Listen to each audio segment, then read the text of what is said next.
All right, everybody, welcome to Live from Tech Alley, April 2025 edition. We're going to get started here with the announcements. I'm going to rotate the camera over so you can see everything that's going on, all the great things that are happening today. Hopefully our microphones will pick everything up. It should, but please stay tuned in. I know you won't be seeing anything right away, but Dave Berlin and I will be back right after the announcements. We'll be giving you the rundown of what's going on today, and we will see you here. If you are in Las Vegas and you are interested in tech, whether that's crypto, drones, AI, coding, Python, any aspects of tech, entrepreneurship, Tech Alley in downtown Las Vegas at Taverna Costera is the place to be.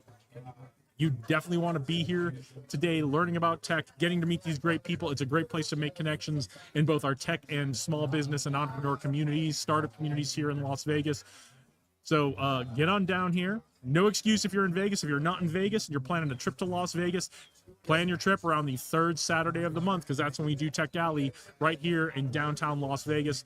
We're centered around Taverna Costera at the corner of Charleston and Main. There are wonderful sponsors who sponsor the coffee and the water and all of the free lunch. If you come down here and you scan in, sign in, register, you get a free lunch on Tech Alley and Taverna Costera. It's always amazing. So come on down here.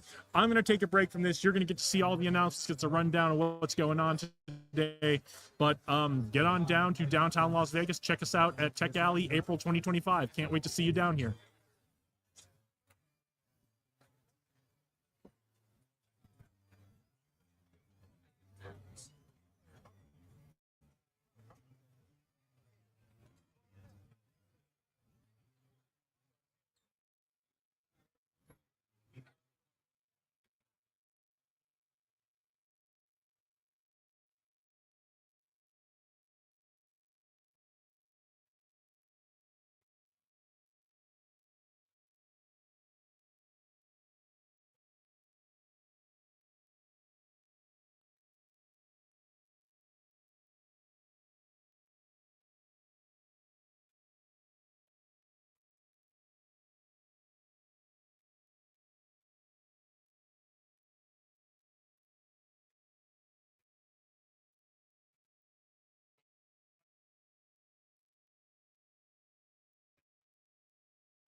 Please QR code to check in so we can get you a ticket for lunch.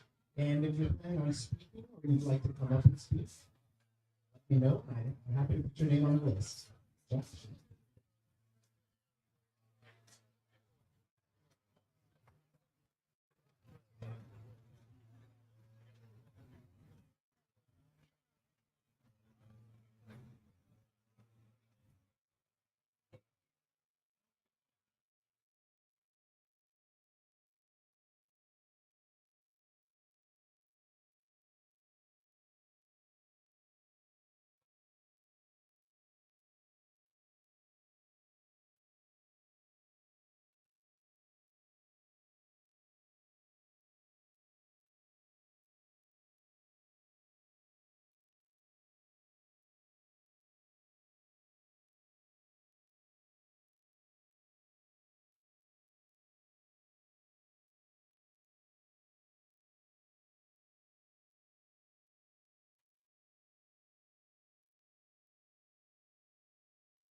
All right, everybody, we're going to get started. Welcome to Tech Alley. How's everybody doing today? Hello, hello, hello. We are going to get started. Let's gather together. We're going to do some announcements. And first, I would just like to start by reminding everybody once again to please check in with that QR code. It's just on the glass over here. You can take your phone, just scan it, answer a couple of questions, and you will get a ticket for lunch. And so if you can do that, we really appreciate it. We help us keep track on this. Anything. My name is James Roop. I am a blockchain educator. My hobbies include 3D printing, artificial intelligence that I build privately, and blockchain, of course. So I like to do these things. These are cutting edge tech items, and that is why we're here at Tech Alley. If you guys have any questions about those arenas, please don't hesitate to talk to me. I'd love to share what I'm doing so you guys can do it as well.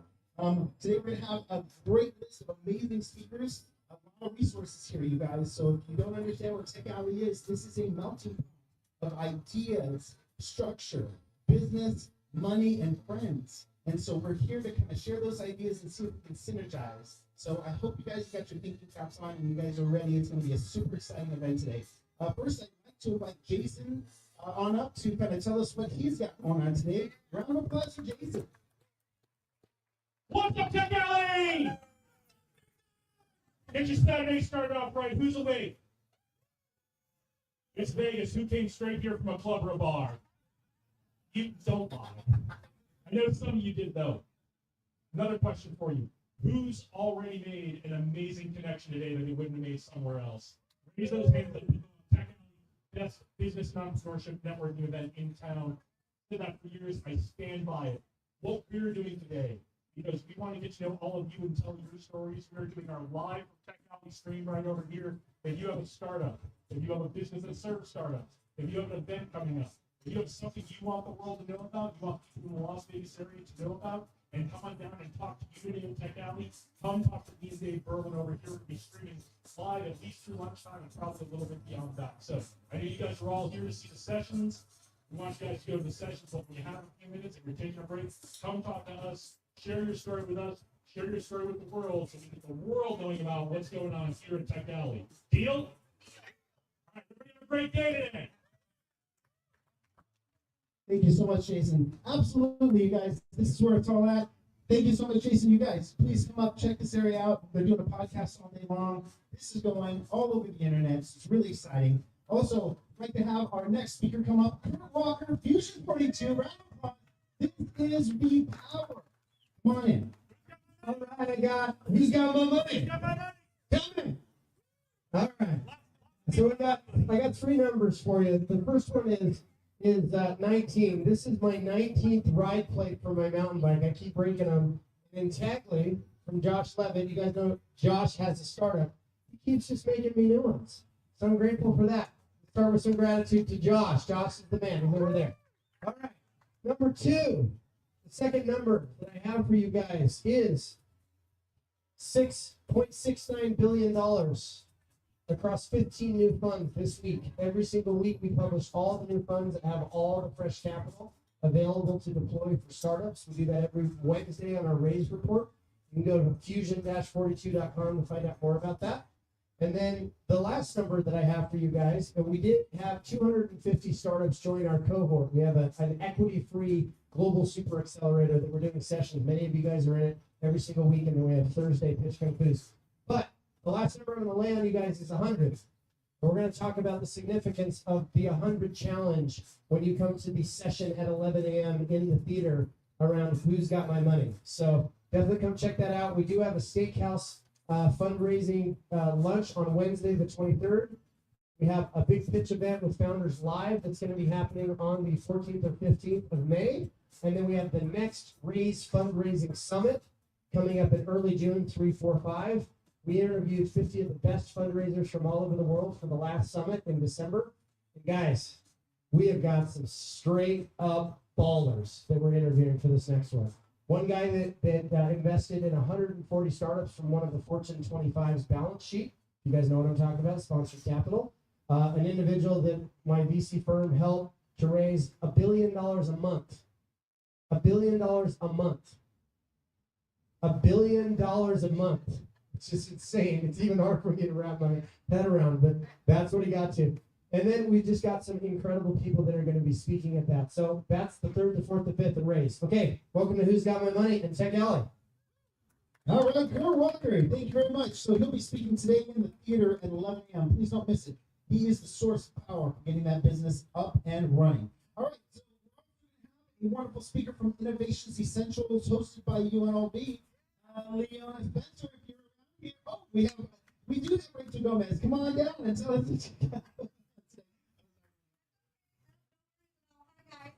Good morning. I don't know if I can match these guys' energies. That was pretty awesome. So, good morning to you. My name is Rachel Gomez. I'm a business advisor with the Small Business Development Center. We offer free or no-cost consultations, one-on-one consultations with startups and businesses of your business life cycle. We're also sponsored by SBA and the UNLV's Office of Economic Development.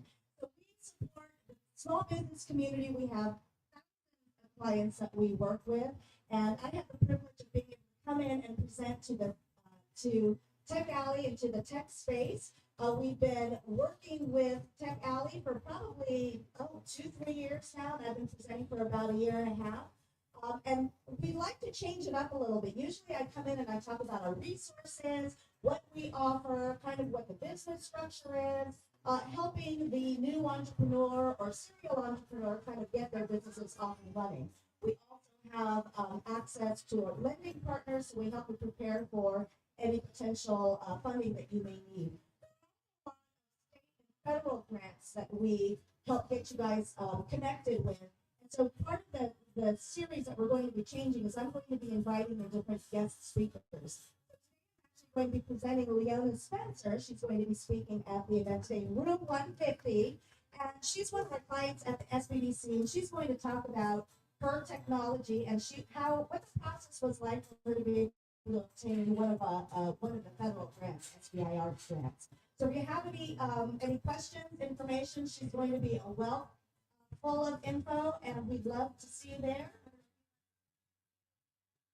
Good morning, everyone. My name's Leona.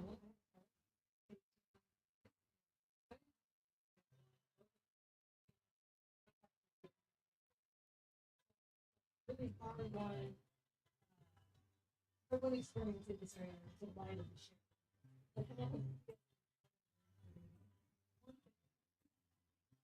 Thank you, guys.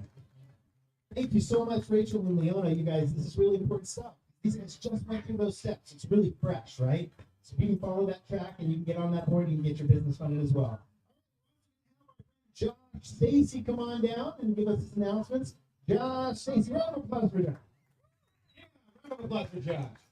So today we've got two things I'm talking about. One, after lunch at demo time, we have one confirmed someone other than me presenting, but I'm going to present about my screenwriter tattoo. For anyone who knows what that means, there's going to be some spicy stuff going down in the theater after lunch. You should go.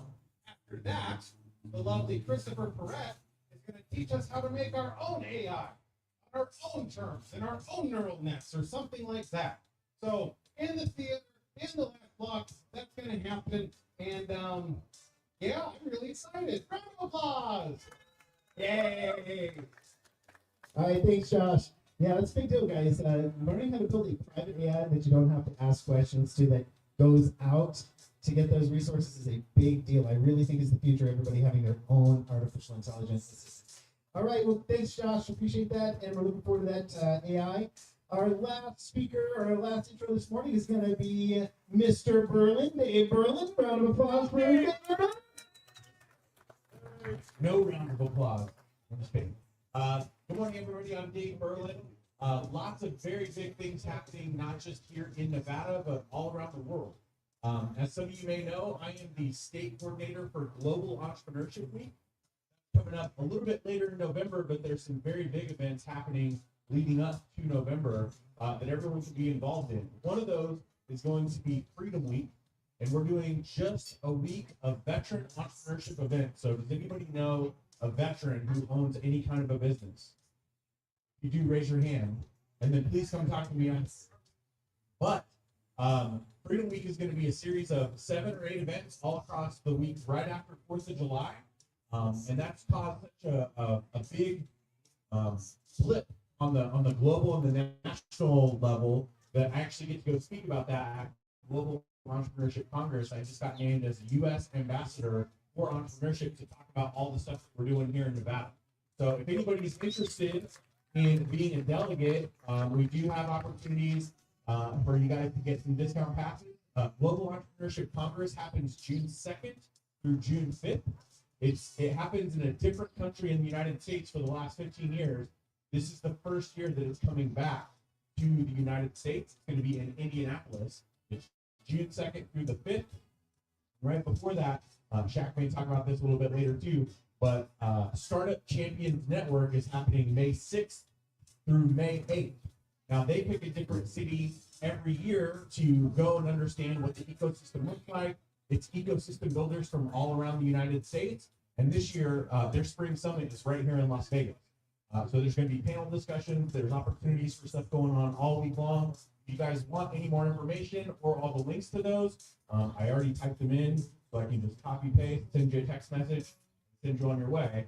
But the whole goal is for us to continue to connect the people of our city and our state, so together we can show the world who we really are. Okay, so if you guys are down, let's go. Big, big round of applause for Mr. James Root. All right, thank you so much. This is such an exciting time to be here, you guys. There's so many wonderful things going on. We have so many technologies. We have so many avenues to really reach into this new economy and grow.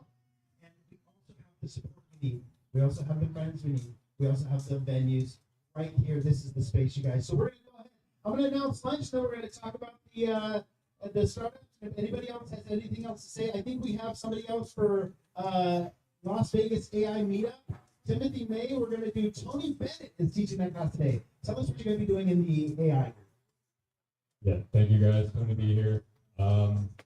after the big boogeyman AI, right? So we're talking about AI agents.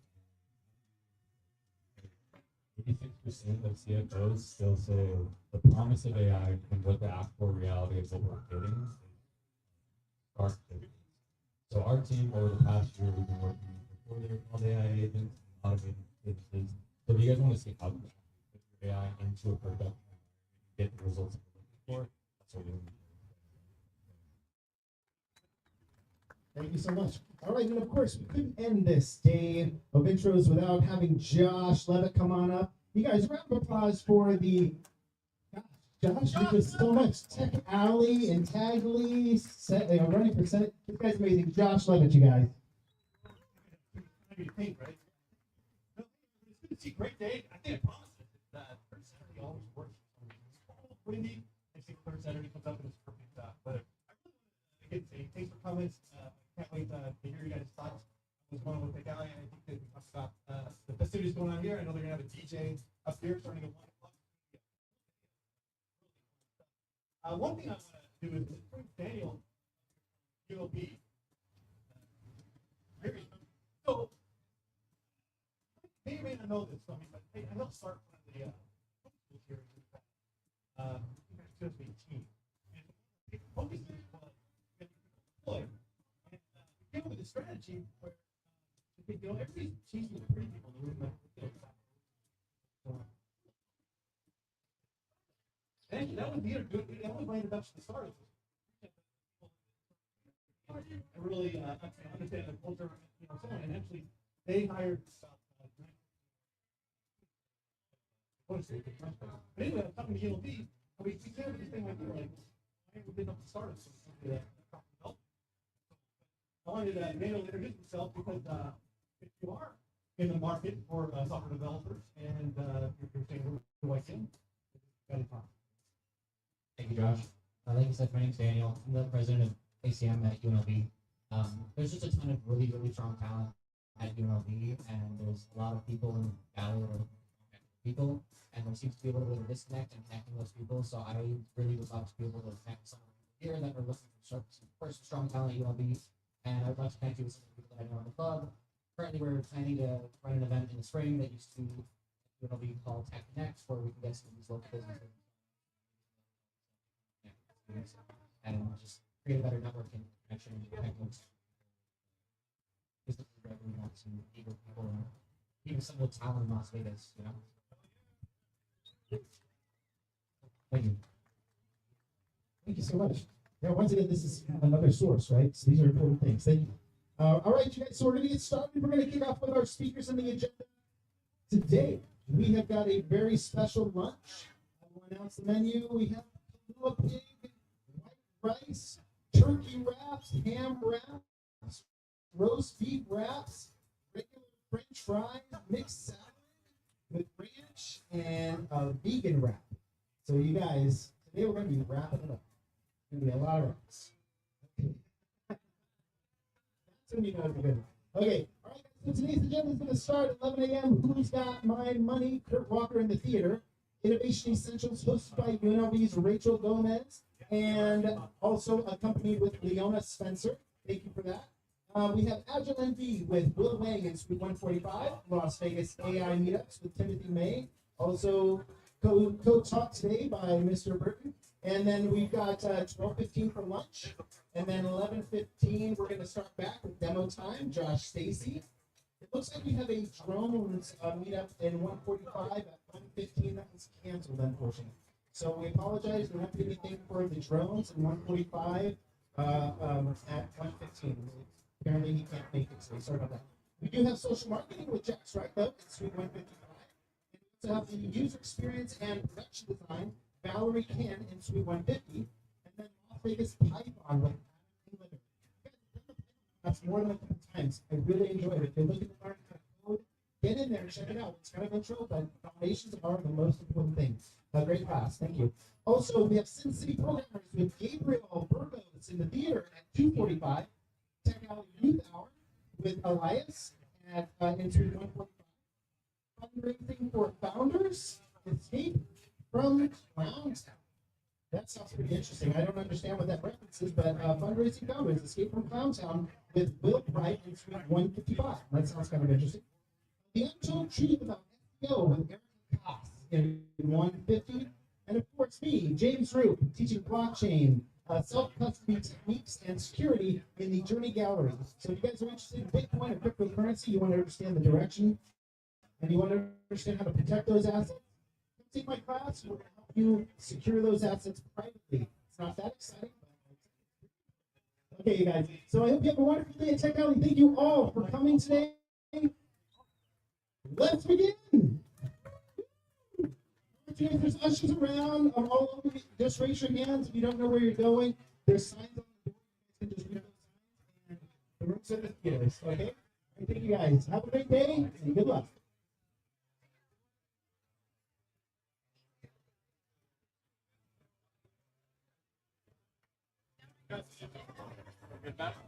Feel good about it. Let's do a show. Let's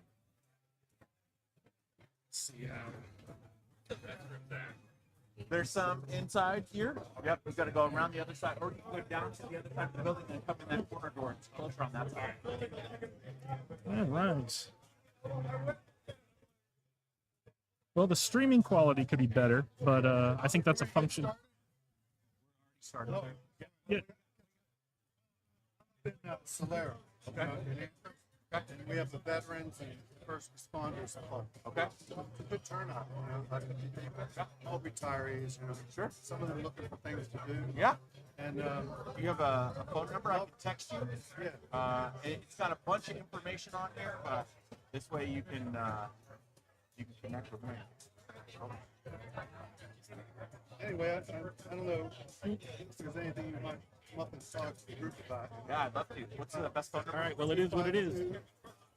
361 05.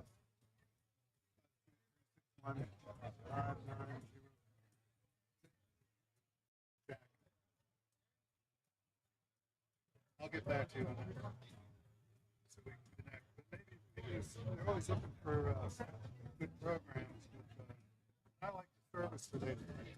Hey, how you doing? A lot of stuff out of Good. the, out of Culver City. Vegas Theater, They're very involved. across the small street there, They're very involved and it's that with, first building on the corner there. services they have for vets. I love that. Yeah. And, Yeah. all right. I'm always happy to connect as many dots as I can. Thanks so much. And it's Jack. Well, welcome back to Tech Alley, Dave. Welcome back. Welcome back to all of you to Live from Tech Alley, April 2025 edition. I hope you caught all the announcements, all the great things that are going down, because if you're in Las Vegas and you're interested in tech, you should be down here with us today, meeting all these great people, learning all the great things that we're all going to learn from attending these talks. So, Yeah, well, it's from attending the talks, but also just networking. There's some new, fresh faces that have never been here before. What's interesting, there's an old face, there's though. even some people that are not an old face, a well-known face. How you doing, brother? Ben Lafsky, ladies and gentlemen. Bum, bum, bum, bum. Wah, Oh, wah, wait, I forgot wah. about the time.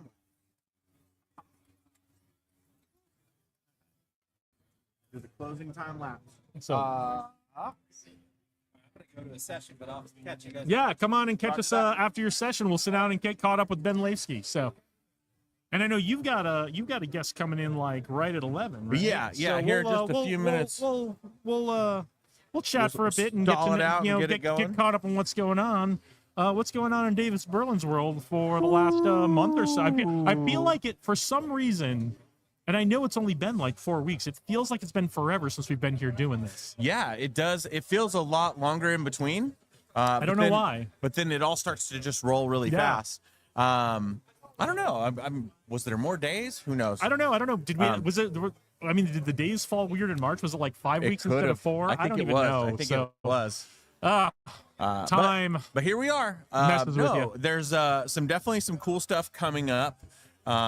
Big announcement in my world was I got named as a U.S. ambassador Congratulations! I saw for that. Global Entrepreneurship Congress, and what that means is I'll get to attend Global Entrepreneurship Congress in Indianapolis, but I'll also have the opportunity to talk about some of the big things that are going on here in Nevada, especially with Tech Alley.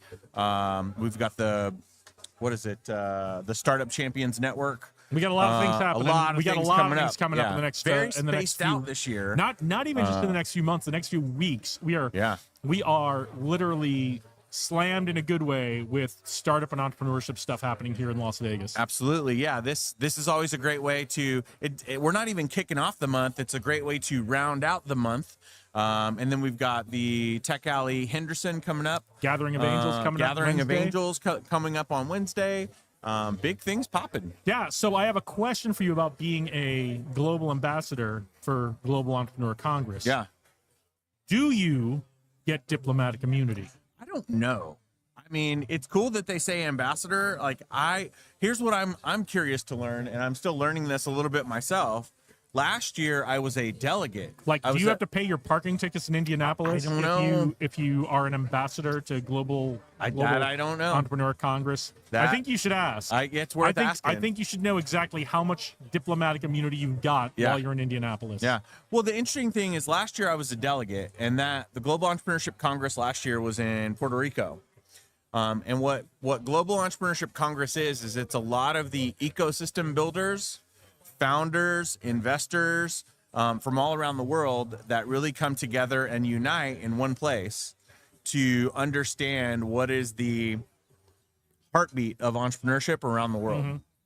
This is the first time that it's coming back to the United States in 15 years. Yep. The last time it was in the United States, and I may be wrong on this, but the first one that they ever had was in Kansas City, and that was the last time it was in the United States. Oh, so I didn't Yeah. realize that this was so recent, that because it's been going for 15 years. You yeah, said? 15 years. Only yeah. 15 years. I Yeah. thought this had been going a lot longer. So Yeah, so this is a big opportunity. The way I look at it, and this isn't a political statement in any way, but the way that I look at it is I believe that it's a perfect time to come back to the United States. yeah, absolutely. To really kickstart and accelerate the American economy again. So in the past, where it's been a little bit challenging for all the ecosystem builders in the United States to go to every country around the world that it's been in, being that it is in America, I think we really have a great opportunity. Mark Cuban is going to be one of the keynote speakers. Yep,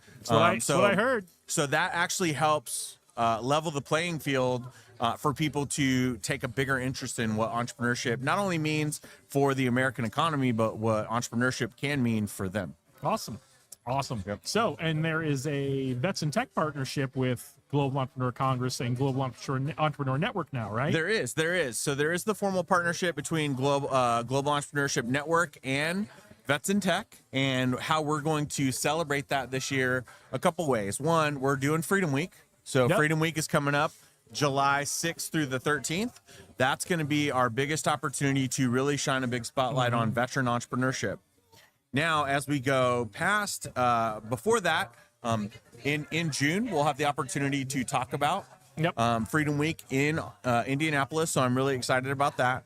And then after Freedom Week, that's where we really get to shine a bigger spotlight on some of the other specific demographics that Global Entrepreneurship Week supports. So we're going to be building a whole coalition of women entrepreneurs, Black entrepreneurs, Latin entrepreneurs, encore entrepreneurs, which are people that have started a business in their retirement.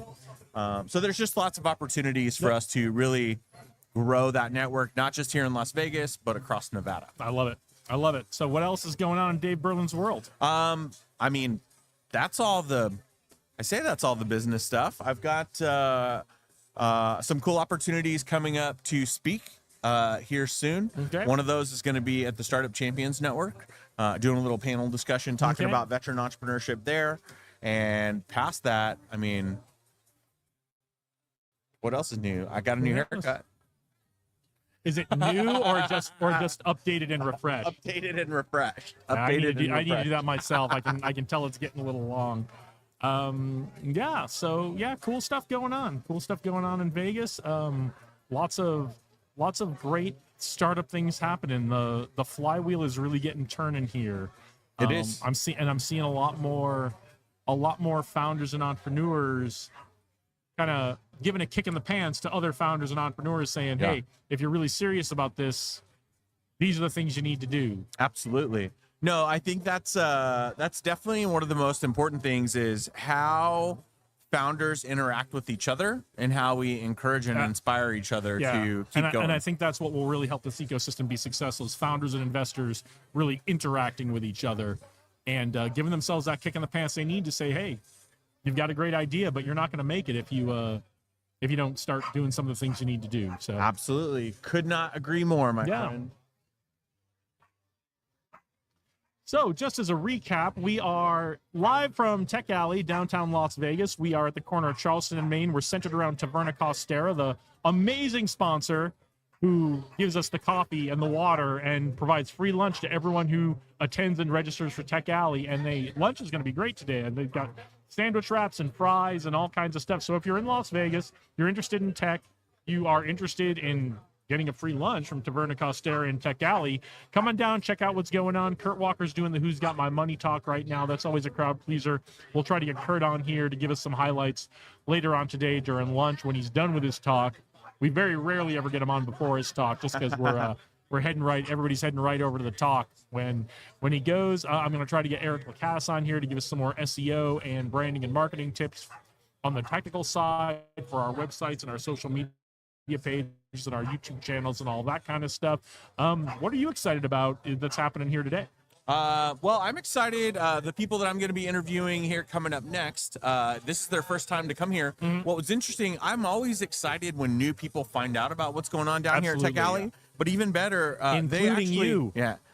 They actually live in the Arts District. They live here in this part of town and weren't familiar with it at all. So anytime that we get to introduce this to new people or new networks, that's great. They're going to be talking about a cool new event that they have coming up next week. Okay. That's going to be building another community-based networking society. Okay.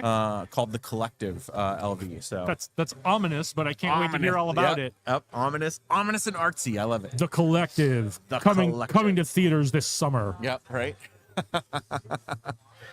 Yeah. That's the gist for me. I mean, other than that, just out on the grind. It's awesome. It's awesome. Well, over on my other podcast, The Leader's Mindset, we've had some amazing guests lately. We had Michael DeLuca. He's actually going to be on a second time. We did a little like it's not out yet. But he was on a couple of weeks ago. You were there when we shot that one. You were huge help getting that one done for us. Michael DeLuca's episode was great. This past week we had Nikola Illich. He's a leadership professor at Georgetown. Oh, cool. Harvard educated. But the most impressive thing is pro-democracy activist in Serbia in the 90s when it was run by a dictator and was instrumental in getting that dictator overthrown. So lots of really great advice from someone who lived in such a way that leadership and building teams and communities really, really mattered. In kind of a way that most of us, not that what we do doesn't matter, but for some of this was life and death, freedom or not for people. So, So really, really great lessons from Nikola. Who else has been on? God, I don't know. We've had some great ones. We have some great ones coming up. So looking forward to that. Have a really great startup that I'm going to interview both of the co-founders separately. And I don't even want to get, it's just such a cool startup and such cool technology that I'm just going to save it for that. There it is. Because dangle it. Because I just don't want to, and they're also very early. So I also want to make sure I'm not saying anything we can't be saying about their technology, but very, very cool. Going to change a lot of things in entertainment, change a lot of things in the way we do things online in the future. It's going to be really, really exciting. I love it. Yeah. And then another beautiful day down here at Tech Alley. So I guess we've got some time. We're still waiting for your guests, right? They're here. They're here. Well, why don't we get them on? I didn't realize they were here. They just walked over. Why don't we get them on? I'll switch with you, and you can interview them, and I am gonna. So I'll be back. Dave is gonna take over the stream for a little bit. He's gonna interview his guests. We're gonna hear all about The Collective coming to theaters this summer. And maybe I'll be back. If you guys don't like what I just did, don't worry about it. Hey, would you like... You have two guests? If you grab another chair, I have a surprise for you. Someone's going to have to hold the mic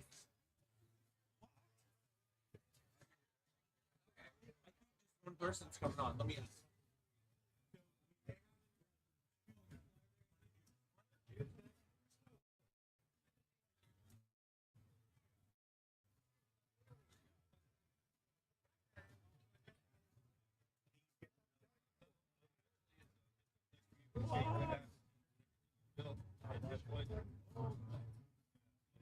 Test, test, test. Looking good, looking good, looking good. One of your guests can hold that mic too. Awesome. Check, check. Sweet. Yeah, We're all set. all right. I will leave you guys to it.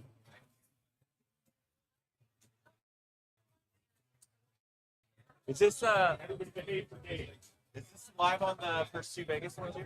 Yeah, it's out on Pursuit Vegas. It's out on Tech Alley. Cool. It's out on. A bunch Go of ahead and other- come on in. Let you guys hop in some seats, and then I'll stand right in the middle. Okay. Oh, okay, cool. This is a new. Check. Sweet. I get this out of the way, like the sweater. It's totally. It won't really show up on there.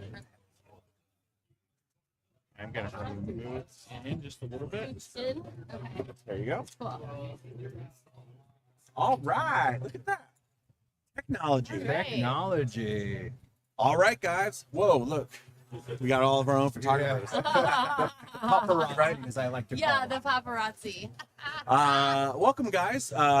We've met Yes. for the first time in person today. Yes. But you guys had a very compelling Instagram post that got just circulated all over. It came across some stuff that I was working on, and then we caught a call. Yeah. Last week?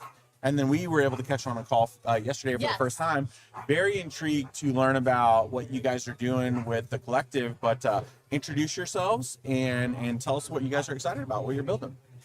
So my name is Ashley Nebe. I just recently started my own yoga LLC, Ashley Nebe Yoga, and I am neighbors and friends with the fabulous Julian and Zach. We live in the Paradise Palms community.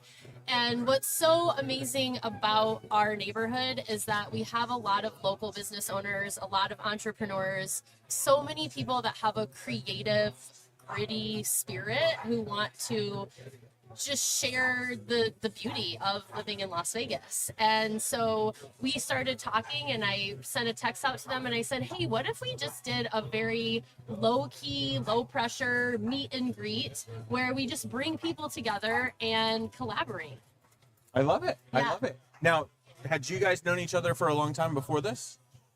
Not a long really. time. Okay. We get our hair done by the same person who also Okay. lives in our neighborhood, Yes. Paradise Palms. Amanda not- Trees. Not the same person that does my hair. I'd ask for my Yeah, money back. Cool. And tell us about you and how you guys got all involved on it. Okay, well, I'm a licensed real estate agent here in Nevada. Oh, yeah, a licensed real estate agent here in Las Vegas, Nevada. And the cool thing about our brokerage is that it's cloud-based. So the whole tech thing, Tech Alley, I'm right here for it. We want to break out of the box, of the mold, and just really live on the revenue share. You know, a lot of these brokers are making themselves rich and leaving the agents, the guys that are on the front line, with nothing. And we're here to change that. I So love thank it. you, Dave. I love Yes. it. Got you, man. Okay, so tell us about the event. What day, what time, where's it going to be, and what can people expect?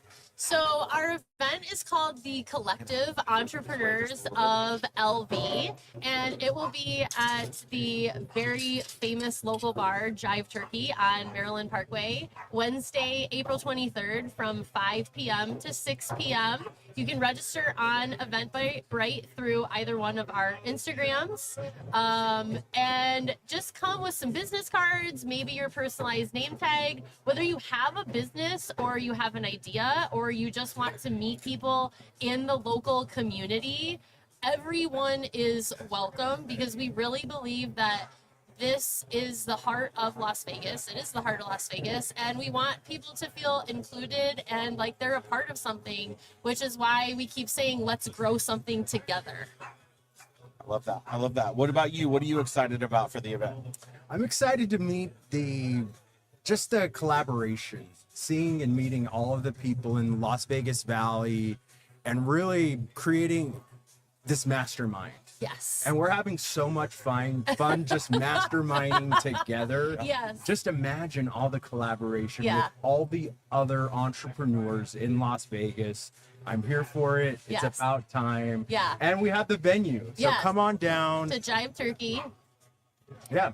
And I would also like to say that we also really value family. So this has definitely been a familial endeavor. So Zach and Julian work very closely together as partners. I've been working with my mom and my partner Rocky.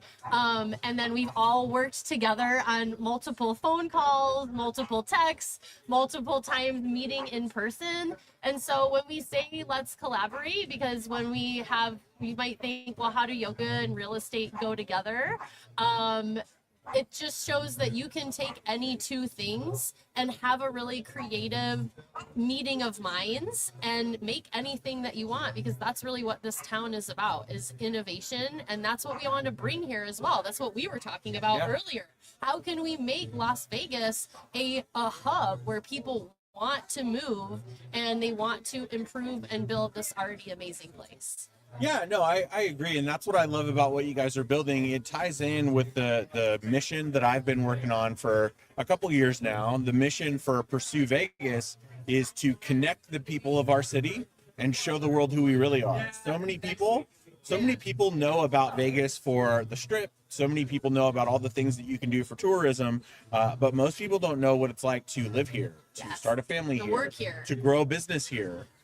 So that's what I love about what you guys are doing and pulling together. Now, I'm personally excited about going to Jive Turkey. I've driven by it like 11 times in the last month. But you've never been. But I've never been. Yeah. So I am excited about that. I do have a question. So I know it's a bar. Do they have food? And do they have mocktails? Yes, so they have a great assortment of mocktails. My personal favorite on the menu is the burger. My husband loves the hot chicken sandwich.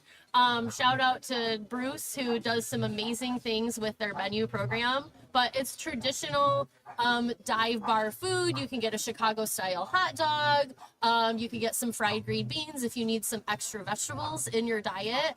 But there is truly something for everyone there. And it's a very welcoming, inclusive environment. I love that. I love that. Well, you have me at mocktails. So I'm definitely excited about that. Are you sober? I am. Yeah. Well, I stopped drinking alcohol. So we'll say I'm sober curious. I stopped drinking alcohol a little over a year ago. All right. I'll still take psychedelics and stuff like that, but a lot of that comes from the work that I do in the veteran community. So I'm kind of a guinea pig for some of those different modalities, because I'm always excited to learn, ways that we can improve. Well, mental health. congratulations. Yes, I want to say that's huge. congratulations. I am 6 years. 6 sober. years. I love that. So you probably know where all the great mocktails are at. Well, I stay away from the sugar. Okay, that's fair. But you That's know fair. what's cool now are the 0-0 beers. That was my jam back in the day. Okay. When I was drinking, I would just crack beers all day long. Yeah. But the 0-0 beers, they taste just like beer. Okay. And I'm like, okay, I get it without an awful hangover the next day. I love that. Yeah. I love that. Yeah. Awesome. For anybody that's coming to the event, is there any advice that you have as far as just parking, any logistical advice, or just general advice that you guys have for anybody that may be attending this, since it is the first one? So, as someone who just started their own business officially, don't be nervous. Just show up and go for it. We really want to welcome everybody, even if it's just a tiny seed of an idea. We're here to support you. That's how I was able to develop my own business, and with encouragement from my family, from my neighbors, from my coworkers. So just come have fun. There is some lovely construction happening off of Maryland Parkway and Charleston. So I recommend getting there a little bit early, before 5. We'll be there early. So if you could just want to do a quick pop in, you're welcome to do that.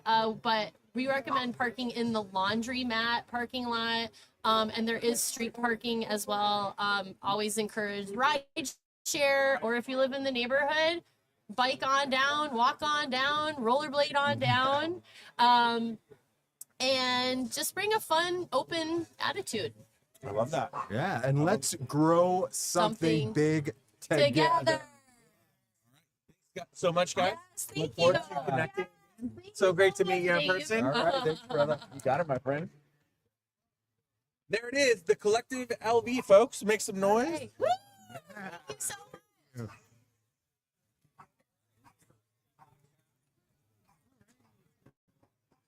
Thank you so much. You got it. Dave. And we'll see you on Wednesday. Yeah, I'll shoot you a link Okay. for where this is at once it goes up. Okay. And then you'll be able to like timestamp it and tell people if you want to learn more, go here. Okay, perfect. Yep. Thank you so much. Cool. Thanks so much, guys.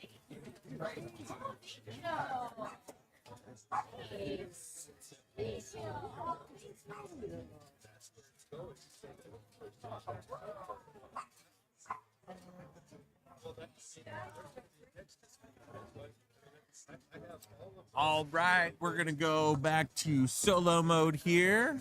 Welcome to Tech Alley. My name is Dave. We do this every month. If you're not familiar with Tech Alley, it happens the third Saturday of every month. And one of the side quests that we do, in addition to all the programming and everything that's going on in some of the other buildings, is we host this opportunity for people to come talk about what's going on in the community. So if you have some events coming up, either in the near future or further down the road that you want to get heard, this is a great place to do it. We really enjoy learning about all the things that are going on in the community, big, small, whatever. As long as it's helping connect the people of our city, it helps us reach our goal, which is to just continue to work together and bring it all together here in time. Now, as I mentioned before, there are some really big opportunities of things coming up in the very extended future. So if you're not familiar with the Startup Champions Network, they're going to be doing their spring summit, and it's here in Las Vegas. Now, they actually host things all around the world, across the country, in multiple cities. They've done it in various cities across the United States. This is the first time that I've been part of it, coming up here May 6th through the 8th. But you can Google Startup Champions Network, and that's where you can learn more about what's going on there. As far as Global Entrepreneurship Congress, same thing. You could type in Global Entrepreneurship Congress or GEC Indiana, and you'll learn more about what's happening there. But that's going to be a really cool opportunity with Mark Cuban headlining as one of the keynote speakers. I feel like it's going to open up the conversation of entrepreneurship in a way that's a little bit more digestible. Not all entrepreneurship is tech. There's small business, there's makers, there's encore entrepreneurs, which are people that have started the entrepreneurial journey later in life. But there's all kinds of ways that people can get involved. The important thing is that we have the ability to create something, whether it be community, whether it be solving a problem, service, or product base. Entrepreneurship makes the world go round. Yo, what'd I miss? Cool. It was cool having the people from the Collective LV. I think they're gonna have really good turnout. I'll make sure and share the details for that. Yeah, but it's please at do, Jive 'cause- Turkey on Wednesday. Okay. Yep. What time? 5 to 6. Oh, I'll probably miss it because there's another thing going. A Gathering of Angels is going on Oh, Wednesday that's right. as well. That's right. But we'll have to coordinate in the future Absolutely. and make sure we're trying to get to that. But I think that'll be a really fun event. It sounds like it. So you were talking about GEW and Encore Entrepreneurs. Let's dig into the rundown on what we know is coming up for Freedom Week in July here in Vegas. I don't know if you gave I know we've talked about it before. Did you give a rundown today on what Freedom Week is, why we do it? Did and not go deep into that. Let's Give me get 1 second. Okay, well, I'll switch seats with you. I'm gonna grab one refreshment and then we'll dive in. One refreshment only. No, take as many as you want. It's fine.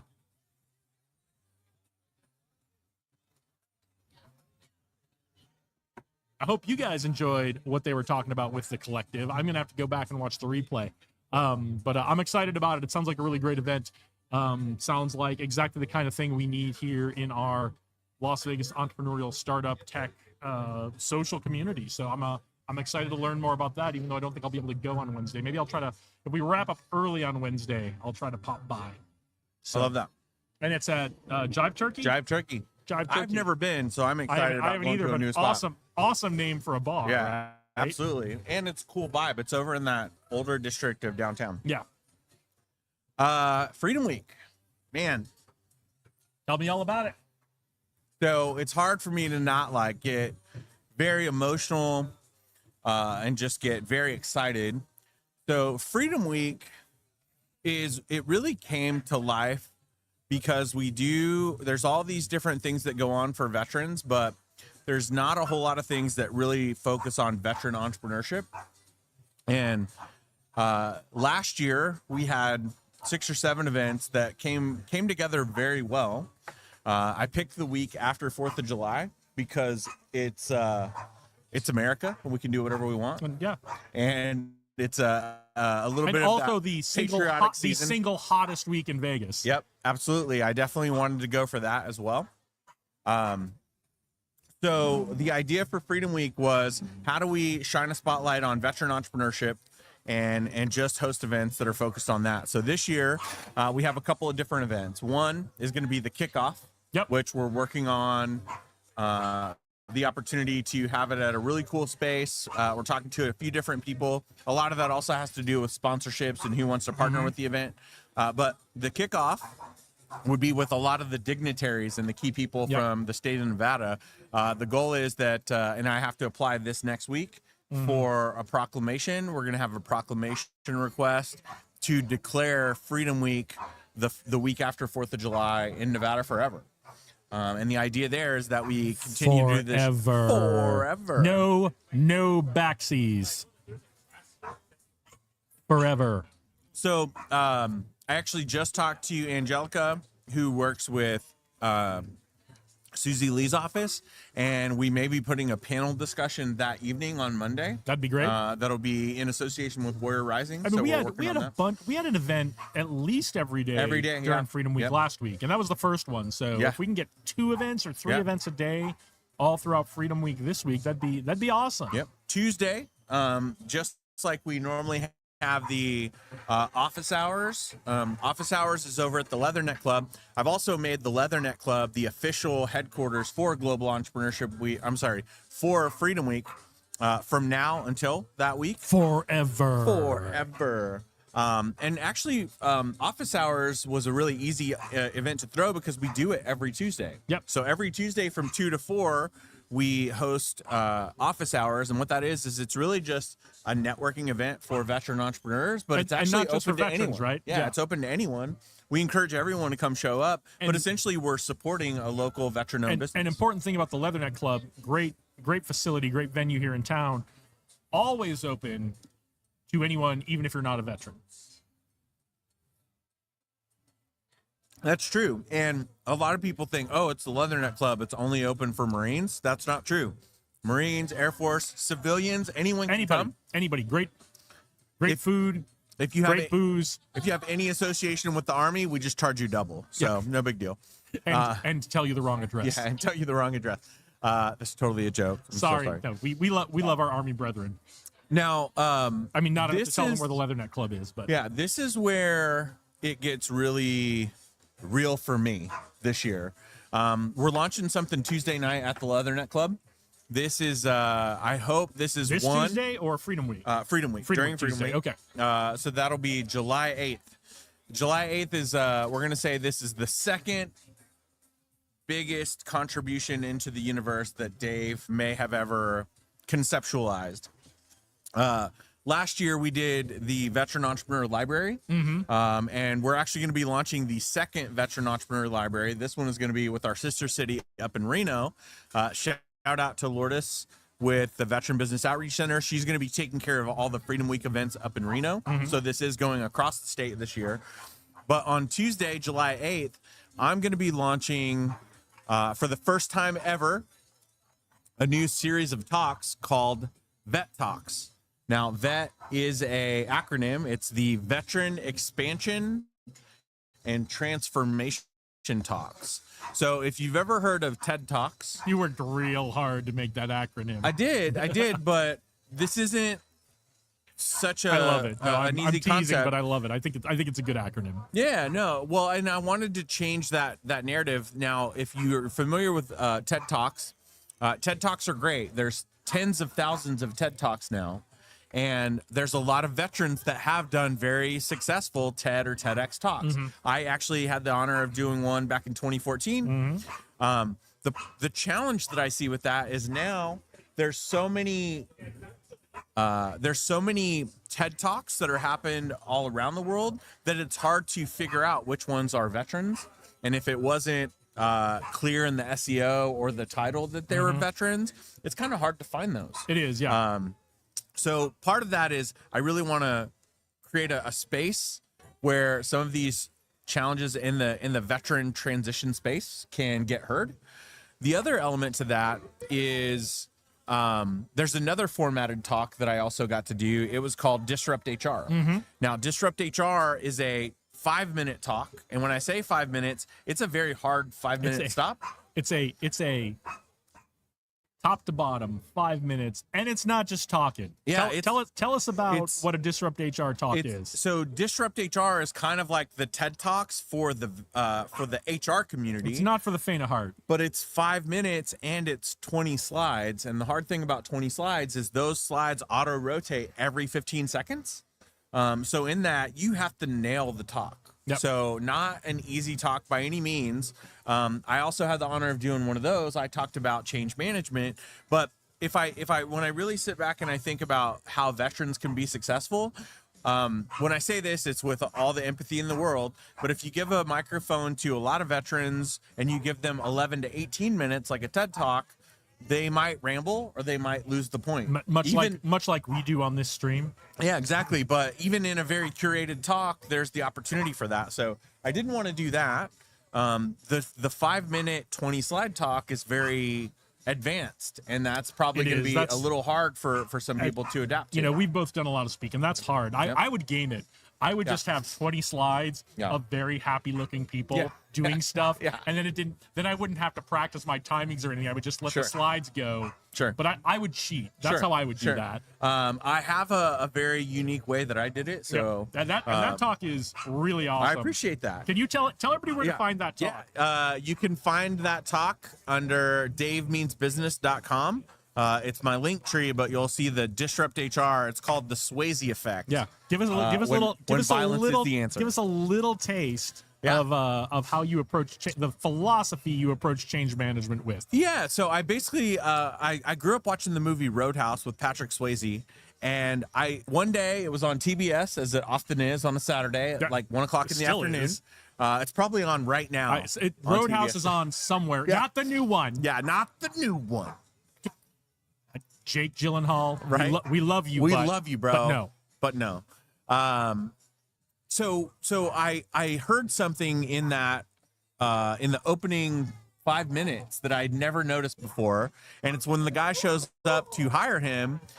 He offers him a plane ticket to come out and work for his bar, and Dalton, Patrick Swayze, he gave his price, and he said it's $5,000 down, $500 a night. And immediately I was like, this guy's a consultant. And I've never looked at the movie the same way. Now I played it back in my head. I watched the movie 7 times that weekend, and I realized that while Dalton does come through and kick everybody's ass, he actually uses Kotter's 8-step change management model to make that company profitable. So and now in my life and business, I've actually realized that that's who I am. I'm Dalton. So if you need me to come your business. So you're making change and kicking ass. Making change, kicking ass. If you need me to come do that in 90 days, DaveMeansBusiness.com. By the way, that weirdly uncomfortable but satisfying feeling you're having right now, we just tricked you into learning something. So, in my experience with not only TEDx, but my experience with Disrupt HR, I wanted to put together a platform and a place where veterans can talk about the challenges in their transition. I did change the veteran expansion and transformation. So I want to change that narrative. But essentially what I've done is I've come up with a hybrid format. So instead of 11 to 18 minutes like a traditional TEDx talk, or 5 minutes, 20 slides, we're going to meet in the middle. We're going to do 8 minutes, 8 slides. And here's what needs to happen in that 8 minutes. In that 8 minutes, and I'm still working on the basic format of this, but you need to tell your story. You need to come up and present a problem that you see in the space of veterans getting out of the military. You also need to have a solution. You need to have some data point that people can understand, whether it be data of where we're going or data of where we're coming from. And then I want to have a simple action step that people can take either in their own transition or in the transition for was that others. There's not 8.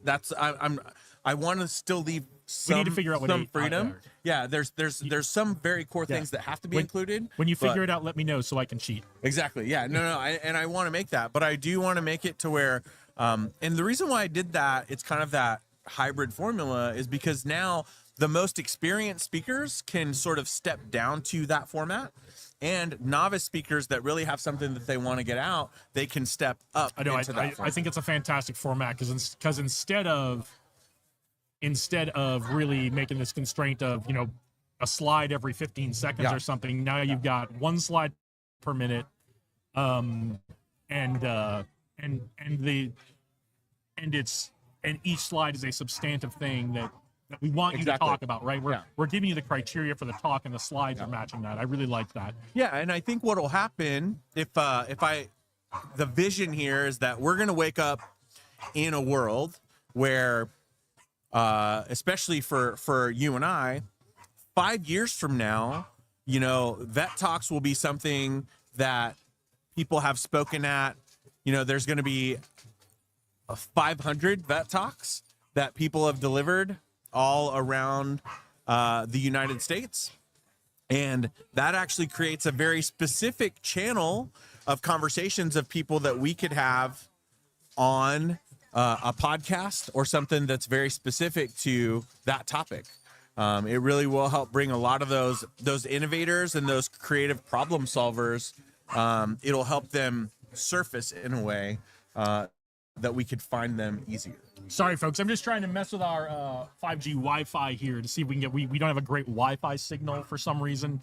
We have great 5G, which is usually the opposite of what we've got. So if you're having quality problems, I think it's because our Wi-Fi, my little Wi-Fi thing is not working great. So I was just trying to adjust that. But okay, so that's Tuesday. Yeah, that'll be the Tuesday of Freedom Week. So yeah, that's some of the big ones that are happening now. And on Wednesday. On Wednesday, we got a big thing happening. I'm really excited about, and don't let me jump to this one if it's not next. I don't know if it's something early Wednesday. It is absolutely. So we are going to be doing one of we are involved with an angel investing group here in Las Vegas called Gathering of Angels. It's actually a nationwide group. It just happens to meet here. The pitches happen to be done here in Las Vegas. Tarby Bryant is the organizer and host of that. He hosts it every month. Really great event. We have seen. I've been involved for about 6 months, and it's usually 4 or 5 companies pitching every month. And just about every company that pitches gets meetings with the investors, individual meetings with individual investors after they pitch, and probably at least one a month gets actual investment, real, no kidding. Yeah. Depending on what their minimum investment is, $10,000, $25,000, $50,000 investment or more from these investors. So it's really helping, whether they're a Las Vegas startup or a startup from somewhere else who has flown in to pitch the Gathering of Angels. Companies have gotten investment, startups have gotten investment out of this group. And it's not really an angel group like they pool their money and invest it.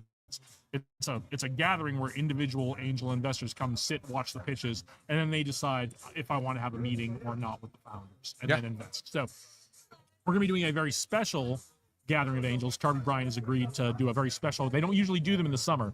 He's agreed to do a very special Gathering of Angels during Freedom Week this year for veteran-owned, veteran-affiliated businesses. So if you are a veteran-affiliated startup and you are currently raising money, whether that's pre-seed, seed, we're kind of looking for you. We want you to be a little beyond the friends and family stage, but if you're getting traction in your business and your startup, and you are you are looking for investment, you're seriously raising, we are looking for 4 or 5 veteran-based startups that are raising, and you can be anywhere in the world. We just want you to come to Las Vegas to pitch. So if it's worth it to you to come to Las Vegas to pitch, you've got a great pitch and you want to be in a room with probably 40 or 50 individual investors, so you'll have a shot at having, after your pitch, have a shot at having a one-on-one meeting with and getting investment with a good track record of the companies that pitch getting investment.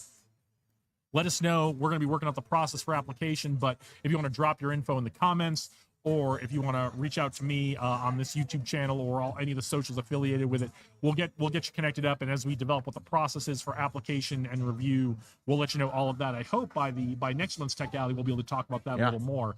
I'm kind of hoping that we've got it open for application beginning of May. We've got the applications closed like mid-June. And then what will happen is there'll be Tarby and his folks will review. They'll select the 4 or 5 that we're going to have pitched that day. And then one of the great things about Gathering Angels, one of the things I really like is Tarby or one of the mentors on his team will do some pitch coaching with you, get you ready for this particular group of investors. Because every investor is different. Every angel group is different. And they all want to see different things in the pitches. So Tarby will do some coaching to help you give the best pitch you possibly can give at the Gathering of Angels in June. So veteran-owned businesses, veteran founders, veteran entrepreneurs, stay tuned to this space. Reach out if you're interested. If you want to come to Vegas on July 9th. Yep, July 9th. Wednesday, July 9th. July 9th to pitch at the Gathering of Angels. Let us know. Very special. Tarby's doing a very like out of cycle, like extra Gathering of Angels this year, just for veteran-owned startups. I love it.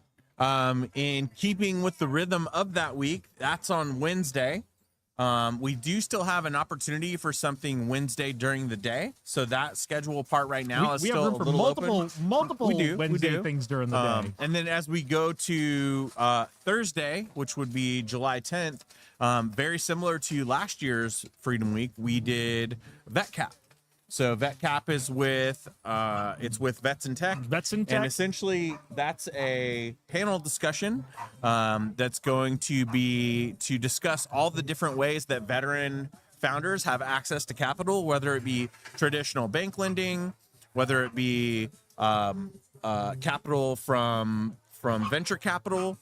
It could be business credit, and that's even crowdfunding or bootstrapping. That's something really important to remember. If you've got a business and you're looking for funding, it's not just about investors. It's not just about trading equity for capital. And hopefully we'll get Kurt on to talk a little bit more about that after his talk. There are many, many ways you can bring in capital to your business besides a loan, besides investor equity for capital, or besides revenue. And those are all great things. So there's great combinations of those, but there are other ways to do that. And for, come to the VetCap event, you can learn more about some of those things. And that was a sellout last year. Oh, That was a packed room. We had a room that probably held 100, 150 people. Yeah, it was 100%. packed. Yeah, and that was at DraftKings, and we're working Shout out to on DraftKings. the final details for that. Hopefully those will be out in the next week as well. But everything for Freedom Week is really starting to shape up. Now, when I say there's room, we're for these weeks, obviously there's going to come a point just like Global Entrepreneurship Week where there's multiple things going on all the time and nobody can be at both events. We are trying to structure it a little bit this year to where there is no overlapping or competing events. But obviously, if it starts to do that, that'll happen naturally. Yeah. So that's Thursday. So there's room for stuff on Thursday day. Friday is kind of open right now, but I do want to back up. There's one big event that I'm working on the final details for. That's actually going to be the kickoff, and on July 6th, it's that Sunday. David Lonergan over with Triple Threat Transformation is doing a big fitness workout and a community. What's it called? Potluck dinner. Okay. So that's going to be a great way for people to get involved. He has a phenomenal organization in the group fitness and individual one-on-one training for fitness. And as a veteran himself, it's really good way to promote that type of business. Yeah, as well. I think that'll be a great way for everyone to kind of get to know each other a little bit before the week kicks off. And it's always great for veterans if we can get a workout in during the week to get ourselves going, to get ourselves fired up a little bit. So that will be I know that will be exciting and challenging at the same time. Absolutely. But we're here for it. So in a nutshell, that's Freedom Week. Very excited for all the things to come together for that. And just to kind of tease this a little bit, while we are doing it in Vegas and Reno, that's what I've got to talk to Ben about this and see about how we can put all this together through the Global Entrepreneurship Week Nevada website. But I think I've got to change another logo. It was Freedom Week Las Vegas, and now we got to change it to Freedom Week Nevada. Dang it. Do we have to change it, or do we just need to add a Freedom Week Nevada logo? We kind of, you're right. There we go. That's right. Instead of, I'm a big instead of or guy. Yeah, I'm a big and guy, right? Let's like and it. When people ask me if the glass is half empty or half full, I say, no, you're asking the wrong question. The question is, how do we get these glasses filled up? Yeah, exactly. No, I love that. So yeah, I think that's those are some of definitely the exciting things that I'm ready for. So let's go. Well, and I think it's important. Freedom Week does not exist in a vacuum, right? Yeah. Freedom Week has a very distinct purpose, and let's talk about that. Yeah, I mean it's to promote veteran entrepreneurship, specifically for veteran entrepreneurs. I do believe that the pillars that we have this built on, it can be in other cities, and that's kind of the fun that I've had over the last month, really trying to understand, is this my contribution, one of my contributions to the universe? Because if the scorecard now is veteran entrepreneur libraries, let's open some more of those, right? Yeah. I'm already talking to some people in Tulsa that are interested about bringing Freedom Week to life. I'm talking to some people that want to create this in Philadelphia as well. I think that'd be great. I think that if there's already cities that are reaching out that want to do it, then I can start pitching it into other communities like San Francisco or Denver. Obviously I'd always love to have one back in Tulsa, which that conversation is going on as well. So the idea is not only to keep it here, but how do we activate it in other communities? And to be really honest, this is just a scratch in the surface for one of the individual categories of entrepreneurs. One of the core audiences, right? One of the core audiences that we're going to be promoting for Global Entrepreneurship Week in November. So right after Freedom Week, we actually start putting together the roundtables for a women's coalition for entrepreneurship, Black entrepreneurship. We have Latin entrepreneurs, all the SBDCs, all the chambers of commerce. We'll start pulling all those people together. Yeah, I love the folks who have gone and done 1 or 2 or 3 acts already in life, and now they're coming back to do something else because they've got an idea or they see a need, and that's fantastic. But yeah, I mean, Freedom Week doesn't exist in a vacuum. Freedom Week we look at it here like this is with our partnerships with veterans, with 4th of July. We look at it as a fantastic way to get everyone excited about Global Entrepreneurship Week coming up in just a few months, right? Yeah. Well, it's kind of that perfect rhythm. And this is kind of calling out a lot of the other communities. Most communities don't start talking about Global Entrepreneurship Week until July. While we have already started that conversation back last month, and now we have it like we're in that 90 days to Freedom Week. That's why we're the sports and entertainment capital of the world. There it is. Let's go. So that's good stuff. Freedom great. Week's coming up. Yeah. We're having a great tech guys. There's like a million, like you guys can't see it. There's a million things going on here at Taverna Costera today. Yeah. I don't know. We need to get somebody from this event that's happening over here to come over here and talk about what they've got going. Because if we're wrapping up our stream, they're going to be getting started later today. I bet we could. So if we can find somebody. We're going to let them organize for a few minutes though, because they are. This is going to be interesting to watch because in a few minutes, everybody's going to come pouring out of the morning talks for Tech Alley. Yeah. And they are going to come crashing into this other event for lunch here. So it's going to be interesting to watch. Tony Shea would call that a collision point. Yeah. Creating all the collision points. And Tony Shea would be here for it. And we're here for it. I think it's going to be fantastic. So this is going to be very interesting to watch. But yeah, we need to get someone to come on and talk about this event coming up here. So Freedom Week, Global Entrepreneurship Week, Gathering of Angels. What else is coming up here in our community? We've got the the Startup Champions Network. Oh yeah, let's talk about that because that is Did we talk about that last month? I don't know.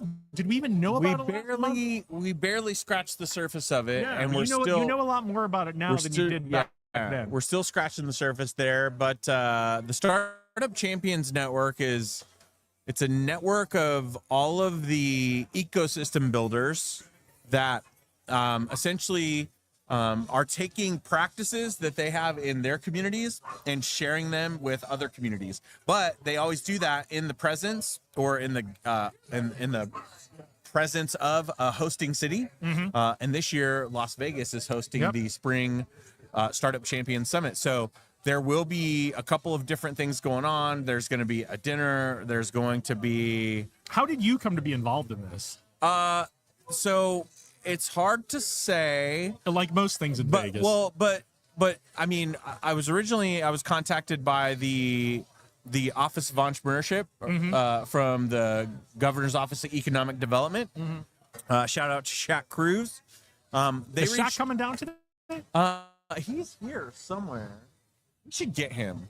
Yeah, we should. It's a little. He's a government employee, so it's a little. He's got some rules he's got to follow to do stuff. So. Oh, that's true. So yeah, we've talked about that before. He needs a little less impromptu event. that's true.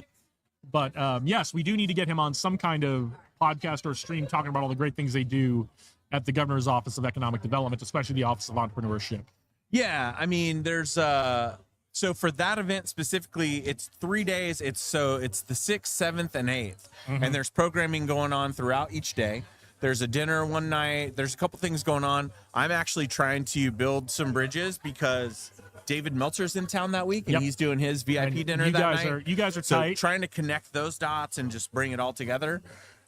This is kind of one of those weird opportunities to do that. And that's coming up fast. That's like beginning of May, right? Yeah, May 6th, 7th, and 8th. So the dates to remember is May 6th, 7th, and 8th is the Startup Champions Network, Google Startup Champions Network. And there's still room to get involved in that, right? There's still room to get in on that? Yeah, they have tickets available. There's going to be programming going on. There's a big networking event part that's going on at Allegiant Stadium for that. So yeah, me personally, I'm going to be trying to make some big moves and create some big partnerships for vets in tech. Yeah. To be able to highlight some more stuff with Global Entrepreneurship Network. I think there's a real opportunity to capture some powerful interviews at all three of these events that are happening between Startup Champions Network, Global Entrepreneurship Congress in Indianapolis, and Freedom Week. Yeah, absolutely. There's like a whole little documentary. Yeah. Kind of a mini docu-series. Yeah, there's a to highlight this stuff. docu-series here. So Hulu, if you're spending money, Yeah, right? you're spending money, holler at your boys. Here's the question. Or If you- Netflix. We're I cool was with gonna you say- too. I was gonna Or say, Max. If you could pick Or any, Amazon. If you could pick any one of the streaming circuits, who would you want to have a documentary? Oh, it featured doesn't matter with? to me. And honestly, because there are so many audiences we're trying to reach across all of them. So, and most people. Here's the thing: most people either subscribe to a lot of services, or if there's something they really want to see, they'll go get the free trial of it and then they'll watch it. So, honestly, happy to work with anyone. Sure. I think if we wanted to be really highbrow about it, we'd go with Max. Yeah, Right. because they do that. I don't know if we're highbrow enough for Max, right? I I think mean- we're more of a Hulu kind of show. That's fair.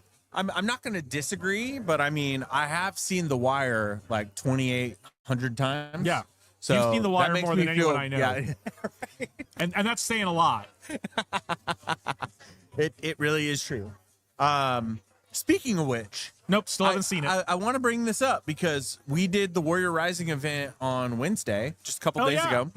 I spoke, Edgar spoke. We talked about networking, and Nick Martacci gave some tips on LinkedIn. Yep. Here's what was interesting. Guy walks in, and I immediately looked at him, and I was like, I know that guy. Yeah. And it was Stitch, the guy that does all the cut repair on UFC and boxing and all that stuff. He was also the cut man in the movie Creed. Yep. He's a veteran. I was going to ask. I Is didn't he know a this. veteran? Yeah, he's a awesome. veteran, and he just finished a documentary about his life. and Michael B. Jordan is going to be helping them get it like up on awesome. Amazon Prime and all that Nice. stuff. So it's always cool the connections that you find out. One, when it's in the Veteran Network, but two, like right here in Las Vegas, you just never know. How everything's and connected. that's the crazy thing about Las Vegas is you never know who lives in your neighborhood. Yeah. Who might be someone you'll see on the street and be like, hey, I know you from somewhere. Yeah. And then it clicks with you like 2 hours later, right? So Yeah. So it's that's just life in Vegas. Which is really like when I first started coming to Vegas in the 90s, which is hard to believe. When I lived here the first time in the early 2000s, it wasn't like that. We didn't have you didn't have the migration of people from all kinds of cities and other people who are well known in the communities they're in, just living and kind of hanging out in Vegas. It's a newish phenomenon. Yeah, no, it really is. And that, I guess that's just there's a lot of cities where I think that's similar, but I don't know. It's probably like that Vegas everywhere. is fire right now. Vegas is the only place I've really lived as an adult for any length of time. So Fair. because being in the Air Force was always moving. So Yeah. So I have lived in Las Vegas almost as I think I'll have to do the math, and I don't want to do math in public, but I think I may have lived in Las Vegas all the years added up that I've lived in Las Vegas longer than anywhere else I've ever lived, even as a kid. Yeah. That sounds about right.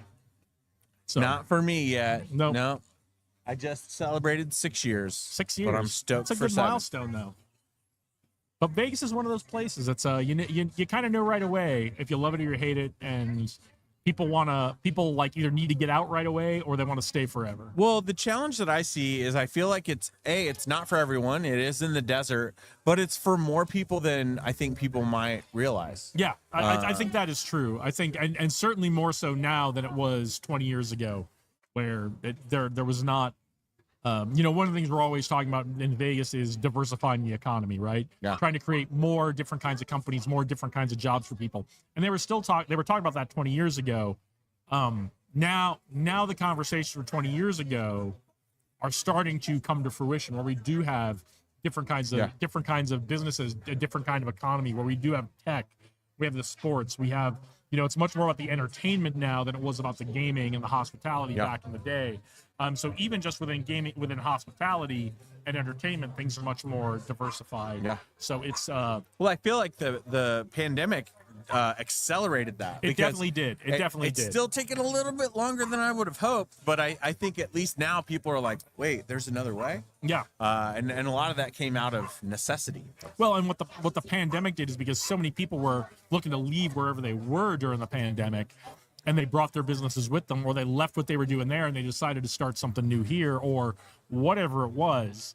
The pandemic did accelerate the diversity of the economy in a way that I don't think any other efforts have ever done, because people decided wherever they were, they didn't want to be there anymore.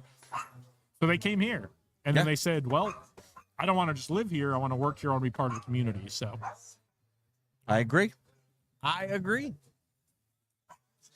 They're about to break loose. yeah, lunch is about to kick off here. What else? This is interesting. What is going on here today? So what else do we have cooking here in Vegas? What else do we have cooking?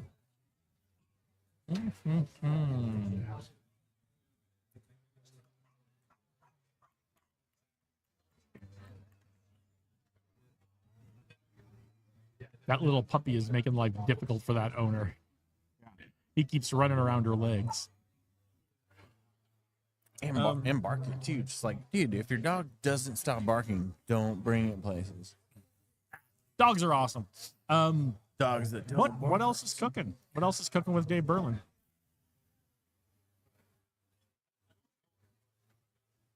Those are the biggest ones right now. That's all the focus. I am just now getting my head above water to where I can get a lot of the episodes out from second season of Pursue Vegas. Yeah. I can't wait for that because I'm one of those episodes. You are one of those episodes. I can't wait to hear it or see it. You're one of the out. first 3 or 4 in the queue, I think. Awesome. Can't wait.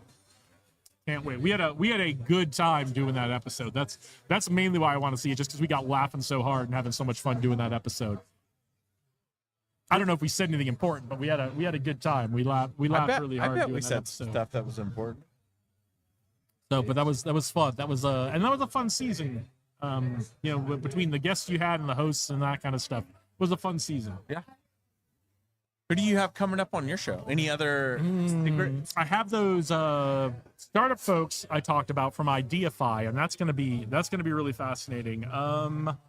Let's see, who else do I have? Well, I have that second Michael DeLuca hot takes episode. We're trying something new. Mike had a few things he wanted to talk about, so we're You're gonna do like eat hot wings? no, the hot it's ones? not like The hot ones. what do they? Oh, I God, just watched that yesterday. What do they hot ones. The hot ones. That's Yeah. what it is. Yeah, I no. watched that yesterday with Elijah Wood. It's just we had because we did a really full long episode with Mike the first time, like an hour 10, hour 15, I forget how long it was, and we didn't get anywhere near to talk about all the things we wanted to talk about. So we what we did instead of the I mean, it's still like a very loose conversational format, but it was it was probably 5 or 6 questions on controversial topics. I And see. it was so Mike could throw out his hot takes on those topics. So I love that. So that will be I got to get that one edited, but as soon as I can get that one edited, I'm going to try to get that done in the next week or so. And that'll come out out of cycle. That won't be that won't replace another episode. That'll be we'll put that out on a day we don't typically put out content. And if you guys like those hot takes those hot takes with Mike, we'll bring back some other guests and we'll do some hot takes with them. But it's it's not for the faint of heart. You got to be like Mike. You got to be willing to put it out there and and be like, look, this is how I feel about it. Come at me, bro. And Mike DeLuca is not shy about that. So no, it was his idea, and it was a great first attempt at it. So I'm excited. We talked about some great stuff, and I think Where'd you shoot that one? We shot that one at the OTC offices. Oh, cool. So we shot that in their conference room. So, I'm excited to see how that one goes. I know that he's going to be doing another one of his events coming up next month. So I'm getting the Scared to Scale. Oh yeah, So I'm let's getting- talk about Scared to Scale. I'm getting plugged in to help kind of push that Can event. I sign up for that right now? I don't think it is out yet. Because I would sign up for that right but now. it is in May. I would sign up for that right now if it was available. I would literally shut all this down to sign up for shut that. it down. we don't have to shut it down. That's right? how Yeah, but good an we event did. Scared to Scale is. Yeah, that's a good one. Yeah. The people watching today is immaculate. Yeah, it's very, very interesting. So what I am going to do is I'm going to see if I can track down someone from this event over It looks here. like so the they can gal come in the over and green. talk Yeah, it about- looks like the gal in the yeah, green I'm going to shirt. ask her if she wants to come over and talk about what they're doing over here today and get that out. Okay, keep watching.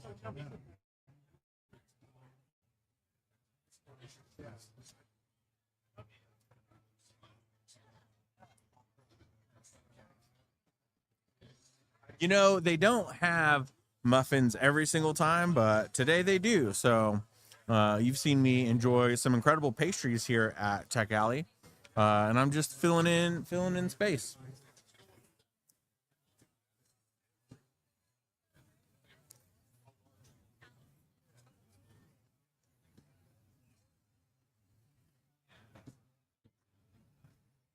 Yeah, post comments from some.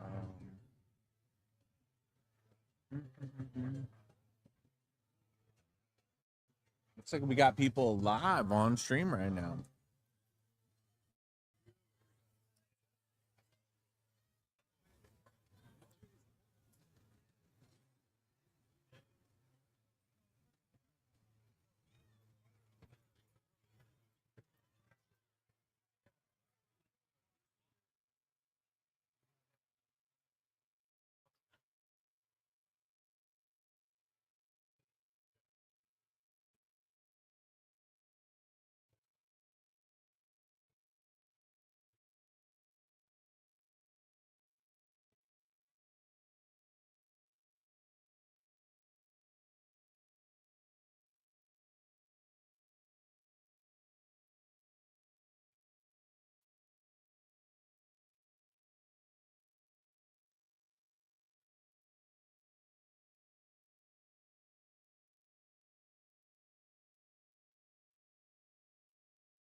Yeah. On the little Wi-Fi symbol here. Wi-Fi symbol where? See the Wi-Fi Uh-huh. symbol?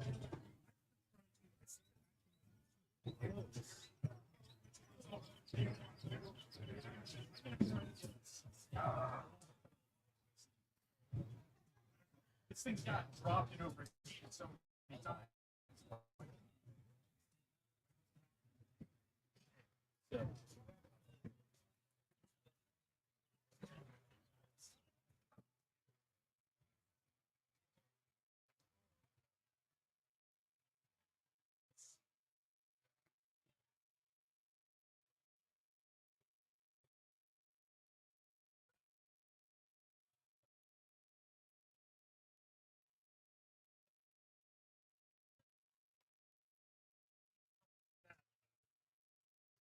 yeah, they're gonna come over and tell us about their event they have going on. Sweet. So that's cool. Was there anybody else that was queued up that was supposed to talk today? No, we haven't. Normally we have like a line of folks who want to come talk, but it isn't quite lunchtime yet. So Yeah. So as people trickle out of the talks, I know like when Ben gets out, I think he's probably in Kurt's talk, and when people get out of Kurt's talk is usually when Yeah. I will have to duck a little early today. No, that's We've okay. got a photo In shoot fact, this we afternoon. because of all the events happening Yeah. today, if we wrap up a little quick, it's if we I'm always happy to stay and talk to as many people as are waiting to talk to us and get on this stream. But you know how it is. Once we hit 1 o'clock, we've been doing this for a few hours. If we don't have anybody waiting, we usually start packing up about 1. So as lunch is wrapping up here, because people are here, they want to go see the talks. So. And there are a million things going on here today. So Even Josh is running around like yeah, crazy. it's a little crazy. So Here goes Jackson. yeah, hey man, What's up, man? How are you? Good. Everything good? You want to hop on the show? Or are you speaking? I'm speaking next, but I can run around. yeah. Why don't you jump on and you and Dave can talk about what your talk is gonna be about today. And you can get a behind the scenes. Oh, absolutely, yeah.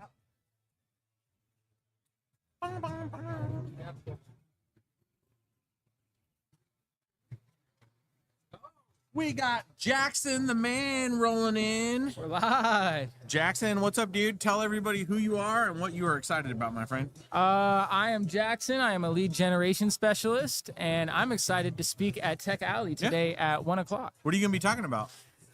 Lead generation. Okay. I think when it comes to marketing, a lot of times people get burned by marketers, but a lot of times it's just because they don't have context.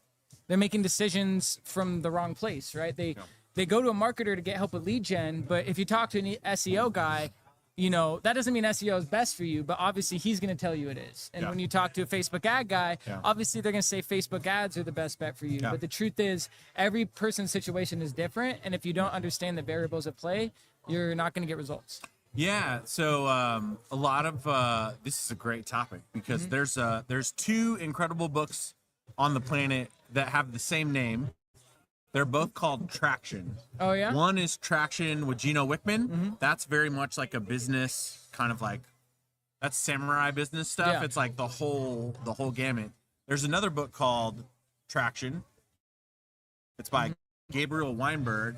And what that is it's 19 different traction marketing channels. And the goal is that you never have to have all of them, but what are the most critical 3 marketing channels that you're on right now? And if you're really good at like forecasting your business over time, then it might be right now, it might be SEO, Facebook ads, and billboards. Yeah. And I know that sounds crazy, but like billboards aren't for everyone, but in some communities, they serve a very specific purpose. But that might not be the same 3 that you're using 2 years from now. Yeah. So you might jump around those. What is your favorite method for getting Selling? lead generation? So I think it's important to qualify what type of leads for what type of business. Yeah. So I'm in the high ticket industry, so Yeah. I'll just use high ticket. For me, it's speaking. Yeah. Right. The reason why I love speaking is it's instant credibility. Yeah. And if you have 100 people in the room and you have a presentation, that's like doing 100 sales calls in an hour. Sure. right? Sure. So, I speak all across the country now. About once a week, I'm in a different city. And, we're able to fill these rooms with 40, 50 people every single time. But we have the same presentation we do every time. And we know pretty much without fail, we're going to close about 15%. Yep. So as long as we know our numbers, then it's like, okay, we can drop $2,000 on this lunch because we know we're going to sell 3 $5,000 packages and turn 2 into 15. Yeah. And as long as you know your numbers, in my opinion, that's my favorite way to scale. Cool. Right. The only problem with that strategy is obviously you need to know how to sell from stage, which is a whole challenge in itself. Yeah. You need to know how to fill a room. Yeah. And you need to have enough upfront capital that you could afford a $2,000 hit. I love that. Right? Yeah. No, that's very true. Where did you speak at recently? I just spoke in Atlanta last week Okay. at the CEO Summit. So we do an event called the CEO Summit. I'm with a company called Power Team International. We do about 12 to 15 of them a month all across the country. So a week before that, I was speaking at the Franchise Expo in Fort Lauderdale. We did a CEO Summit there, so I spoke a couple times there. Week before that, I was in Dallas. Next week, I'll be in Palm Beach. So we speak all across the country doing these little luncheon events. And then, a lot of times we'll sponsor events that we'll speak at and stuff like that. So, I'm mobile now, man. I'm all across the country. I love it. Mm-hmm. Now, for your talk today, Yeah. where are you going to be speaking at?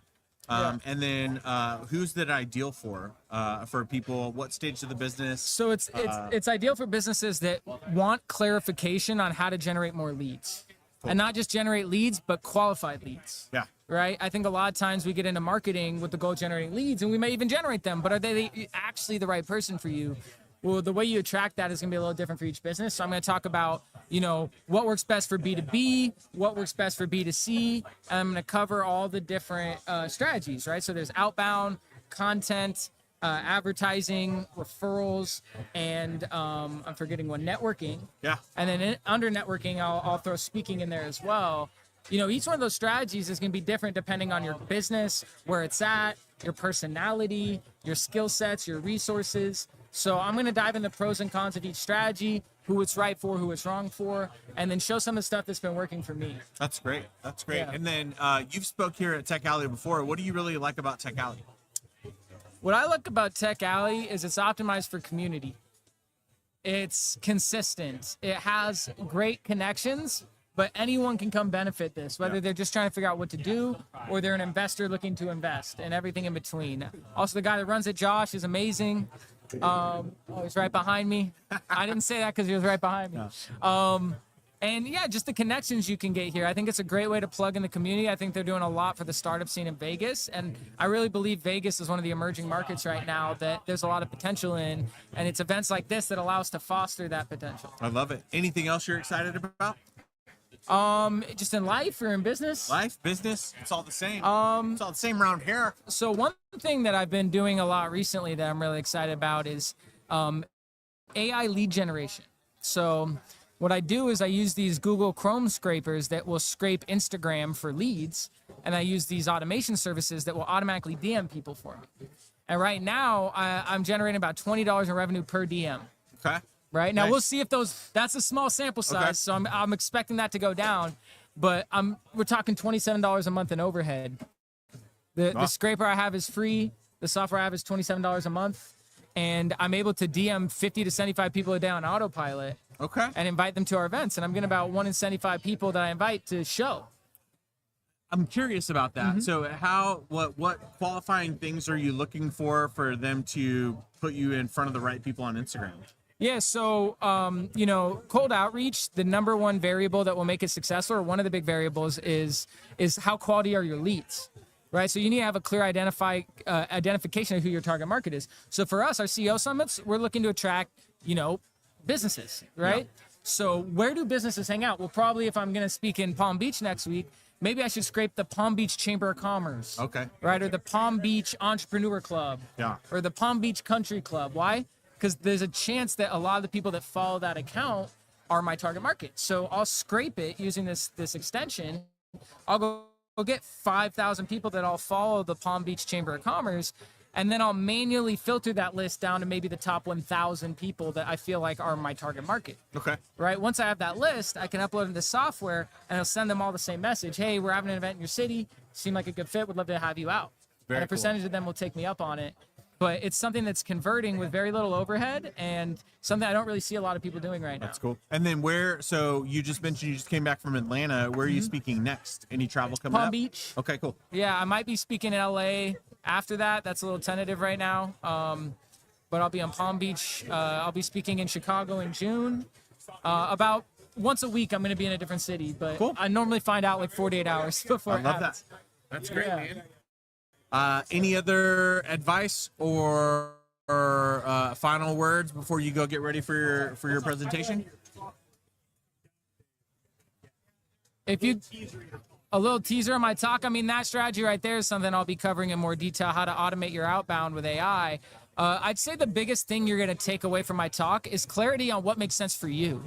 There's going to be a bunch of different people in the room, startups, people making good money, B2C, B2B. I'm going to cover why you should, what makes sense for you and why, which is information you're not typically going to get from marketers, because you go to marketers for advice, but their advice is going to be to buy whatever they're selling. And that's not always necessarily the best thing for you. You need to understand contextually why you're operating with the strategy you have. And that's what I'm going to give you, is clarity on what strategy makes sense for your business. There it is. Yeah. There And it then is, to ladies leave and it with gentlemen. one piece of advice, Yeah. because I know you asked that, build your self-esteem around trying, not around the outcome. So focus on the inputs, and it'll create the outputs. If you're worried about the result that posting a video gets you, it's going to make you uncomfortable when it doesn't perform, and you're going to post less videos. At the end of the day, posting that video, sending that outreach message, launching that ad, that's the only thing you can control. So focus on the inputs, not the outputs. Build your self-esteem around how many of those inputs you're testing, and the output will be the byproduct. There it is. Spoken from a true expert, my friends. Awesome. Thanks, buddy. And make sure to follow this guy on social media. Good seeing you, Awesome, bro. man. Thanks for having me. If anyone's watching, follow me on Instagram, Jackson Miles Wright, JaxonMilesWright. Thank you for your time. There it is. Hell yeah, All right, man. Talk to you soon, bro. There you have it. Another incredible speaker here at Tech Alley. He's going to be roughing up, letting people know how to get more leads. So lead generation is going to be the topic of that talk. If you have not came in and get checked in, find out the whole schedule, where everything's going. And then this is going to be a great opportunity for you guys to learn something about how you can apply all this stuff into your business.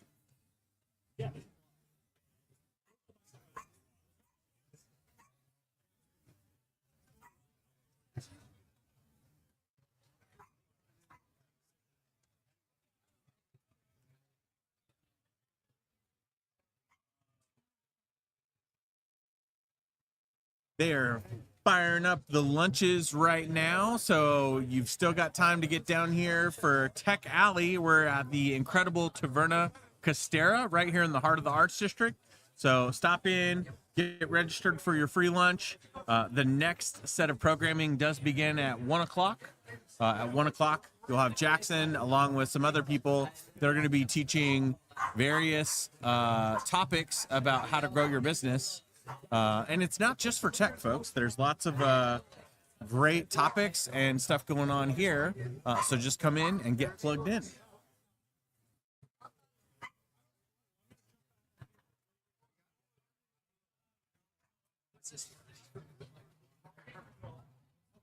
Well, that was good. It's always good to hear from Jackson. Yeah, he's got He does a great talk. A good talk coming up today. Yeah. So yeah, I'm excited about that. So let's see who else is here. I got to try to wave some people over. Right. Everyone's starting to break out from. Yeah. The Kurt's talk is probably. Yep, Kurt's talk. 12:15 is when talks are supposed to end and lunch is supposed to start. So Kurt's talk probably has about 5 to 10 more minutes because no one ever wants to leave that one. They always have a ton of questions for him. So we'll start seeing some people here. But yeah, it's a great turnout here today. I see Josh Stacy. I'm gonna try to get him on to talk about what's coming up at demo time. He's in the middle of a conversation though, so I don't want to pull him out of that. But it'll be exciting if you are in Vegas and you're interested in AI lead generation. Get on down here. We're at the corner of Charleston and Main in beautiful downtown Las Vegas. It's a beautiful day. It is a beautiful. And this is about a perfect Las Vegas day for April. or for any month really. But it's we're not too bad for Easter too. I think Yeah. they said 80. yeah, no, it's the next couple weeks here are going to be really fantastic because we already had there's always one 3-day stretch in April that's like almost 100 degrees. We've Yep. already had it, so I'm hoping we're good until like mid-May without hitting the 100 mark again or very close to it. Yeah, it's exciting stuff. Jackson stuff is always exciting. Yeah. I lost Josh. I wanted to get him on to talk about demo He's time. he started over there. Is he still having that Yeah. conversation? Okay. Looks like he might be wrapping up. Okay. Very cool. I know Man, we the want to get lines- Ben The on. line's stacking up. Yep. Yeah. If you're in Las Vegas, you're interested in tech, you're interested in lead generation for your business, how to use AI for lead generation for your business. Come on down here to Tech Alley, corner of Charleston, Maine, centered around Taverna Costera, where we have over the last couple of years, we've kind of taken over all of the buildings in this little corner of the world. We're in Taverna. We're in the NFT gallery just across the courtyard here. We're in the theater. Yeah.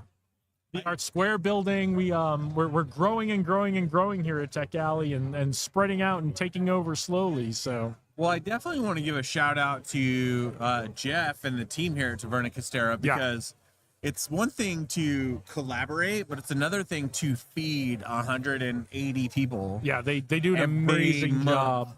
And they are adjusting as we speak because like we said, there's a bunch of events happening here, so they're adjusting to where they normally serve lunch, and we're prepared to serve lunch today in the Right. courtyard. They're adjusting it all upstairs to the balcony and the roof deck, which is also an amazing place. We used to actually shoot this from up there. We did. I Which kind of like this better. This is certainly easier, and I think it's easier on us. It's easier on the gear. It's easier on the setup and the teardown. I do miss having the Las Vegas skyline background though. Yeah, That was a nice aesthetic piece, but it was also very hard from a lighting perspective being up there. So You are not wrong. not wrong. So pros and cons, but I like being here. You know, we've been upstairs, we've been indoors, we've been here, and I so far I like this. This is the easiest for us, I think, where we're sitting right now. Yeah, this isn't bad. So, all right. Line. Are they sending people up one at a time? Is that what they're doing? I have no idea. It's we're gonna No idea what's happening. we're gonna have a rough time in a second. 'Cause I think they're gonna that lunch line is gonna start coming around here. So we may have to throw some elbows to protect our gear from getting knocked over. I feel like it's actually flowing nicely. Yeah, it's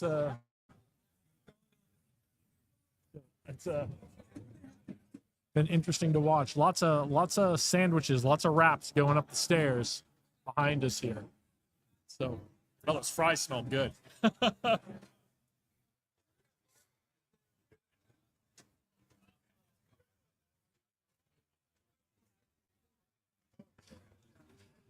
So,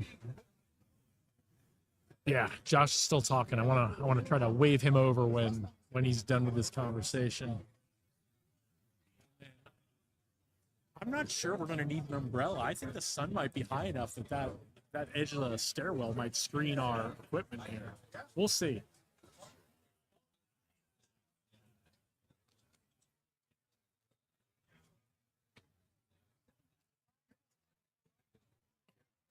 There is. Oh, they're getting everybody checked in. That's what they're doing. They're getting everybody checked in for lunch.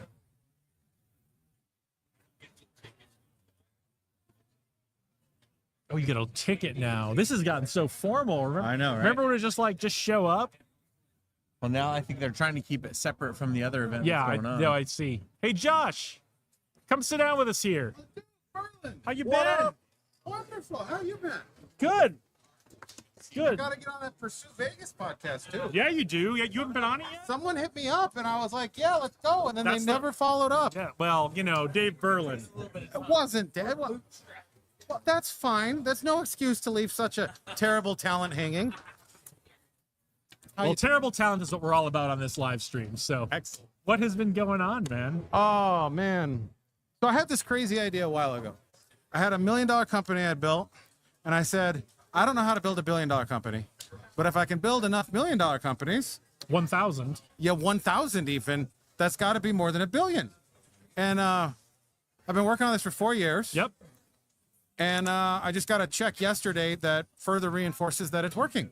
Awesome. And so it was an economic theory 4 years ago, and now it's something that an application's happening. And this is Big TB? Big TB, yeah. Big So TB. So guy- tell us all about it. Oh, so here's the thing. A lot of people are like, oh, a startup's tough. Yeah, absolutely. They're tough. But what's tougher is trying to do more than one at a time. Yes. So we said, let's lean into that. Let's try to do 1,000. Which is why they don't recommend it, right? When Oh, one yeah. of the things we always tell startup founders is you got to focus on one thing, but not if you're Josh Stacy. Yeah. Josh is going to do 1,000. Well, and we're in the low 200s right now. And so, like, And to be clear, you are not the founder or the CEO of any of these startups. Or you are involved to some degree, but they're not your. Other people are involved as well. that's a great. Oh, yeah. It's not just me. So basically, Big TB works as part dev shop, part accelerator, part incubator. So we've got some of our own products we launch, and then we get paid to build out products. And then sometimes we get paid out and we get rev share on products. And so part of what has been really neat about Vegas in particular, which I love, is we've got a lot of small businesses here actually that they're really interested in hiring engineering talent. Yep. But they don't know how to ask for like a Python developer that can do an ETL line. So I've been talking to a lot of them and then translating it and then finding work for local developers. So we're watching the tech sector which grow I here. love, and there's a couple here who are looking for work. I'm sure there are. I've been talking to some of them. Yep. I've been talking. Part of the problem is that we got to get off the cloud. Have you heard this? No, I haven't heard this. Tell me all about it. Okay. So Amazon is great at delivering things the same day or sometimes not as fast as same day. These microphone cables These microphone came in cables. 2 hours when I ordered them. Nice. Right.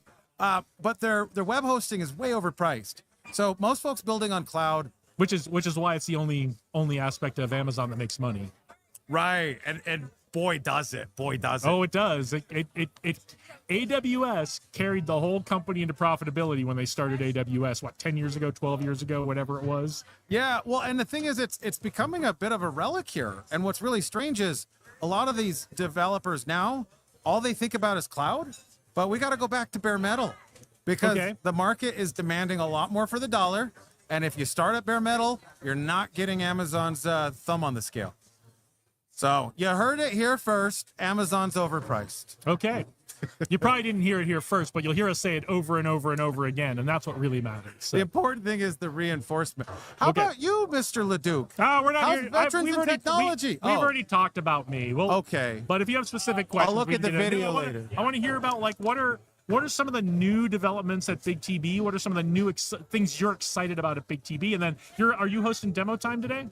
I am hosting demo time So today. let's talk about some of the things you're excited about at Big TB, and then we'll talk about some of the exciting things you're going to host at demo time today. Yeah, well, so there's not as many demoers for demo time as we would like. So actually, we've got an Internet of Things guy. I'm going to do it in reverse order here. Okay. Internet of Things product that's going to be presenting. Pretty excited about that. That is cool. Also, I once hosted a video that was very controversial, and I'm going to show some emails I got from the UK Metropolitan Police about how they wanted me to delete something, and I'm going to provide my response in the presentation. I imagine that the response is not going to be you deleting it. No, it wasn't compliance. Yeah. It was not compliance. I live in a rebellious town for a reason. Yeah. But yeah, no, like at Big TB, a lot of the AI excitement is turning the point where we've got like AI agents actually doing things. And so right now we're working a lot on how do we bridge the language models from talking about things to doing the things. Love it. So like we've got some that read emails, and then maybe this week we'll have some that'll send emails. And then Into it. yeah, so that's I love that. I'm actually excited that and I have not tried this yet, but I am working with one of the models that's out there, And it was I asked it, hey, we're doing some social media analytics metrics kind of stuff, and I was like, hey, what's the best way for me to give you the metrics so that you can analyze how we're doing, because I'm not going to do it because you're the robot. Yeah. Right? And so this model told me, well, you can put it in a spreadsheet, like a CSV file for me. And I said, well, tell me what headers you want. Tell me what rows you want. And it gave me a spreadsheet template. So now it knows what it wants. Let's see if it can read what it told me it wants. That's probably this afternoon's project after we get done here. To see if it actually can really read what it asked for. And Jason has unlocked one of the greatest things you can do with ChatGPT, Claude, any of them. Ask, how can I best give you the information that you want so that way you can give me the answer that I want? It will tell you. It reminds me there's a very old Simpsons episode where Homer is promoted to manager for Hank Scorpio's global domination company. Nice. And he comes in and the guys are all working. They're all clickety, clickety, clickety, clickety, clickety on the computers. He's like, hey, are you guys working? And they go, sure are, boss. And he says, could you be working harder? They say, sure thing, boss. And he goes, clickety, clickety. They start clickety, clickety faster. And he goes, call me Homer. And that's how I feel about AI models and ChatGPT and that kind of thing. Are you working hard for me? Sure am. Can you be working harder? Yep. How can you be working harder for me? How can I help you? How can I help you help me? And they'll always tell you. Yeah, it's astounding. And sometimes I gotta tell you, I've loved it for debugging, because I'll feed it an error, and sometimes it's a really simple error. And I'm like, oh, I guess I was being dumb. And it goes, you're not dumb. You have a lot going on. You were just, it was such a simple thing. It wasn't a big, I'm like, aw, right. It's being nice to me. Yeah, it's the ultimate aw shucks, right? Aw, you're doing your shucks. best. You are good enough. You are smart enough, and gosh darn it, people like you, and I like you. I'm a robot, and I like you, and so thank you, developers of AI models who have developed models that are always trying to please us, even though sometimes that means we don't always get what we want from the model. I have to work with it a little harder. Yeah, excellent. Well, I'm gonna go get ready for this. But this was lovely. Lovely. Always great to talk to you. Always love to have you on the stream. We need to get you on the Leader's Mindset sometime, talking more about what you're doing with Big TB and the big goals you have for the companies you work with and work and found, and for the community here. So yeah, it'd be great. It'd be awesome. Great. We'll catch you then. All right, cool, man. All right, Kurt Walker, bring your lunch. Who's got my money? Who got my money? How was the talk today? I think it went well. Yeah. What was the specific topic? Today we were talking about the 100 challenge, which is this idea that founders don't want to go talk to 100 clients and customers or 1,000 to get the early feedback that tells them what to build and what the problem should be, and then what the solution is, and then what the build could be to that solution, and then go to market. I'm going to vent for a minute. We talk about it almost every month on this stream. I talk about it on my other podcast. I talk about it at Angel Invest. I know you don't believe us. I know you don't think you need to go talk to 100 people. 100 people is the beginning. It's the beginning. If you haven't talked to 100, unless you are incredibly brilliant and incredibly lucky, if you have not talked to 100 people, you probably don't appreciate the problem you're trying to solve yet. And that concludes our talk today. I'm trainable. I'm trainable. 20 years in the Air Force, I'm trainable. Wow. So, right, because we talk a lot about falling in love with the problem, right? Yes. Most founders fall in love with the solution. Yes. So we were talking today about the 100 challenge. So was it advice on how to get out and do it? Was it advice on? Yeah. So it was how to do it, how to think about it, what questions to ask, what things to look for, and then it was just really, really, really, really, really driving it home how important it is. It can't be said too many times. And I know you don't believe us because nobody believes us, and we didn't believe it when we started out either. So that's all I got to say. We had 250 founders sign up for the Global Super Accelerator. So in our cohort that's equity free, we've got sessions 3 times a week. Those are Tuesday, Wednesday, and then Thursdays are the pitch days. And then we have the next fundraising summit coming up in early June, 3, 4, 5. Cool. So that's coming. I need to connect with you offline. I have been asked, and I'm working on the concept and everything too, as part of all my other media stuff, to start doing a startup scene rundown kind of once a week. So I need to start connecting with everybody, get their events that are coming up, get the results of their events and their, because I'd love to be able to come in and go, this is what happened this week in Vegas. Let's do Right? it. This is who got funded. This is what they got funded Let's do for. it. This is who's funding them. This is who you need to be talking to. So right? every single week we create a raise report using our data engine to pull in all the new funds. And this week we're north of $6 billion in new fresh funds that just hit the market. Yep. That are ready to be deployed across, I think it's 15 funds. And so every single week we do that. So Right. that's something that you can kind of talk about and Right, sound off. absolutely. So we need to connect. But founders, if you're looking for funding, your problem is not access to capital. That's not. That's The not. capital's out there. Yeah. Kurt knows it. He knows the people. Yep. We're all starting to learn in this community the people and who's involved and how and how to make the connections, how to be in the room with the people who have the capital. Your problem's not access to capital. The problem is you're probably not ready for capital yet. Yep. And that's what Kurt's doing with Fusion 42 and all the other things you have going on, the funds you have going on. The other funding methods besides giving up equity for capital, all the things you always talk about, it's there. We're Kurt and everybody else in the community here is trying to help you get ready for that. Yeah. So one thing I'll say is I have a venture studio as well, and we take problem children portfolio companies of private equity firms and family offices that have already been funded, but still didn't make it. Yep. And they ask us to come in and do their go-to market, their turnaround. We use our on-demand fractional talent team. We've got a CMO suite, CRO suite, COO suite. So we've got over 50 on staff. Mm-hmm. And it's quite an operation. We've been doing this for a long time. We've already had an exit in AI. And Love that. Our, my partner's been the CEO of the Angel Invest Network. So that's kind of the sniper rifle that works with individual portfolio companies, and then Fusion works with all the startups to basically babysit you and make sure that you're market ready, raise ready, and super AI capable.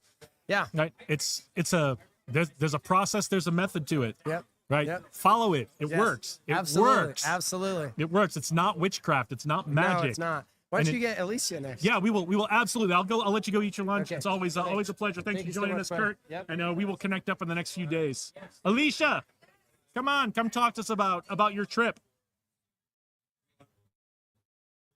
Get some nice video footage for him, and here we are. Yeah. So you're recently back from Australia. I am back from Australia.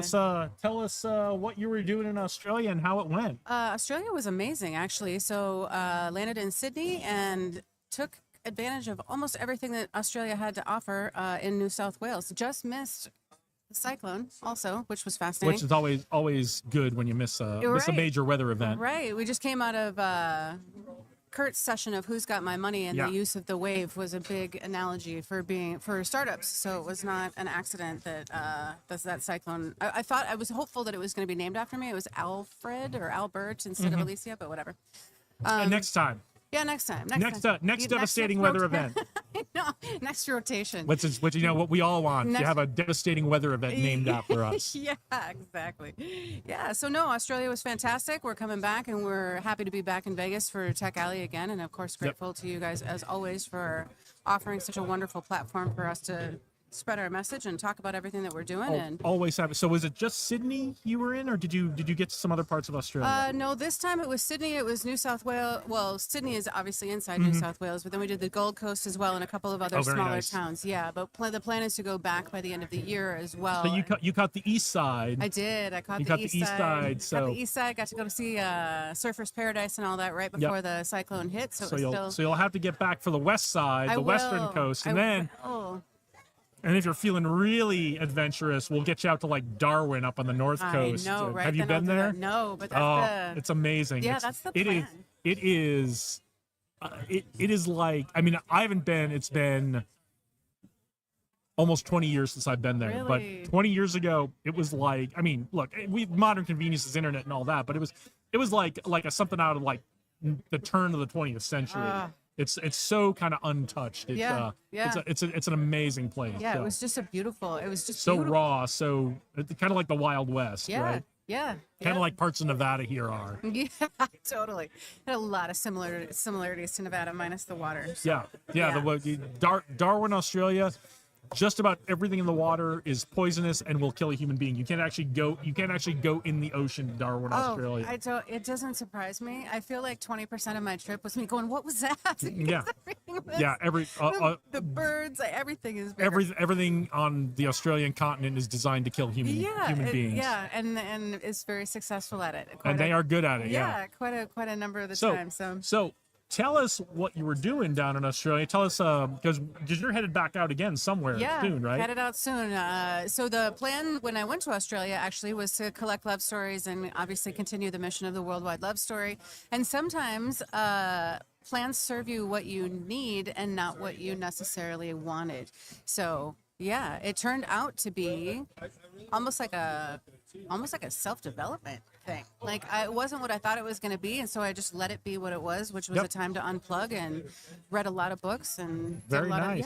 read a lot of really good books that I felt like advanced the mission even so. Like I feel like as startup founders, a lot of times we equate how like our success to like the doing and how active we are. Like we've got to be productive all the time. We get real involved in execution, and in a lot of cases we forget about strategy. Yeah. And we even forget about why we're doing something sometimes. Yeah, this was a great point to like reconnect with it, and it was also a great point to like energetic. We talk a lot in Fusion 42 about like who are you the person that someone else would either want to do business with, want to fund all these things, and then it's important, I think, to sometimes take a step back and have some like white space and thinking time so that you can sort of energetically align yourself with where you're going. So are we still doing the love stories? Are you still 100%. collecting those? So what's 100%. going on with that? We are in the process of collecting love stories. So we're actually, we're collecting love stories. If you have one, it's worldwidelovestory.com or ping us in the chat down below, and we'll reach out and give you a means by which to contribute your story. And are you starting to publish some of those? How are those going to be coming out? What we're doing, in a sense, is I call it the road to 5,000. So yes, they'll be coming out. And actually, thank you for the inspiration. I had a podcast like ages ago, and I'm just now firing it back up again. So Great. yeah, part of what we're looking for are people who want to be featured on the podcast, their love story, and then we're also looking for just interesting people who have puppies, who have interesting stories around. You can't see it. There is a line of dogs. There were 3 dogs, and each one just got progressively bigger as it was walking by. It was like a dog parade right behind the camera. But ironically, the only one that you can hear, if you can hear it, is the smallest one. Well, of course, that's how it always works with dogs. The smallest dog barks the loudest. Is the loudest. I'm sure that's like a proverb somewhere. So that's carved on a cave wall somewhere. But so we're launching the podcast again. So we're actually also looking then for people who are like artists or culturally involved, whose work was either inspired by or is in service to love, to sort of feature on these podcasts as well. So and you're going back on the road to collect more of these stories, yeah, going right? back out to do more collecting. Yeah, so it's going to either be Asia first and work our way back, or we're going to go Europe and work our way back to Australia. So what's the timeline on that? What's the travel timeline? The goal is slow travel, so it's like a month in a certain city and then move to the next. And I like to leave a little room for the magic in terms of like meeting people and having people go, oh, you should check out here next, and so on. So yeah, we're probably be gone about a year, but of course bouncing back and forth. Yeah, you're coming back and forth. So I hope you'll be back for Freedom Week in July. I know. I heard Dave's thing, and I actually want to talk to him about if you are here, the delegation. the week after 4th of July, because like we said, we all know that's like the hottest week in Vegas all year it's long. My favorite time. So everyone tries to go away during that week. But that's actually but my if you're favorite here, time. we'd love to catch up with you again during Freedom Week, and absolutely. always at Tech Alley. We always love to have you sitting down with us. And telling us what's going on with the Worldwide Love Story. I appreciate that. On our stream here. So I appreciate that. It's always so great. There's so much work that goes on behind the scenes. So thank you for being a consistent vibe in this. My pleasure. Anything you want to leave us with before we let you go grab some lunch? Just reach out. It's worldwidelovestory.com, or you can find me on all socials at Romance CEO if you are moved by or want to help us raise the vibration of love on the planet. So. All right. Well, thank you for joining us. It's always a pleasure. Yeah, Come back likewise. and see us next time you're in town. I absolutely will. And Thanks we so much. will. We love having you here. So. Thanks. Bye.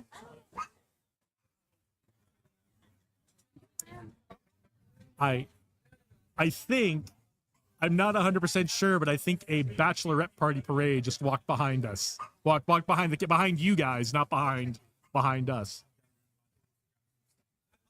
Okay. Yeah, would you I'm gonna try to grab James here real quick to talk about his session. Could you see if you could get Ben to come down? Are you coming back or no? Okay. Yeah, what I'm probably gonna do is after Ben, if we don't have anybody waiting, I'm probably gonna pack it up. So yeah, jump in, man. You don't even need to ask. If there's somebody sitting in that chair, especially if it's Dave, just pull him out. So Blind. that's okay. You don't need to see a thing. You just need to be able to talk about what you're doing. So what is going on, man? Today we are going to be talking about the value proposition of Bitcoin. Okay. And how it mimics traditional value and why it actually serves as a better store of value and confirmer of value for our global economic market. Give us a little taste of that right now. Why is Bitcoin a better store of value and a better indicator of value?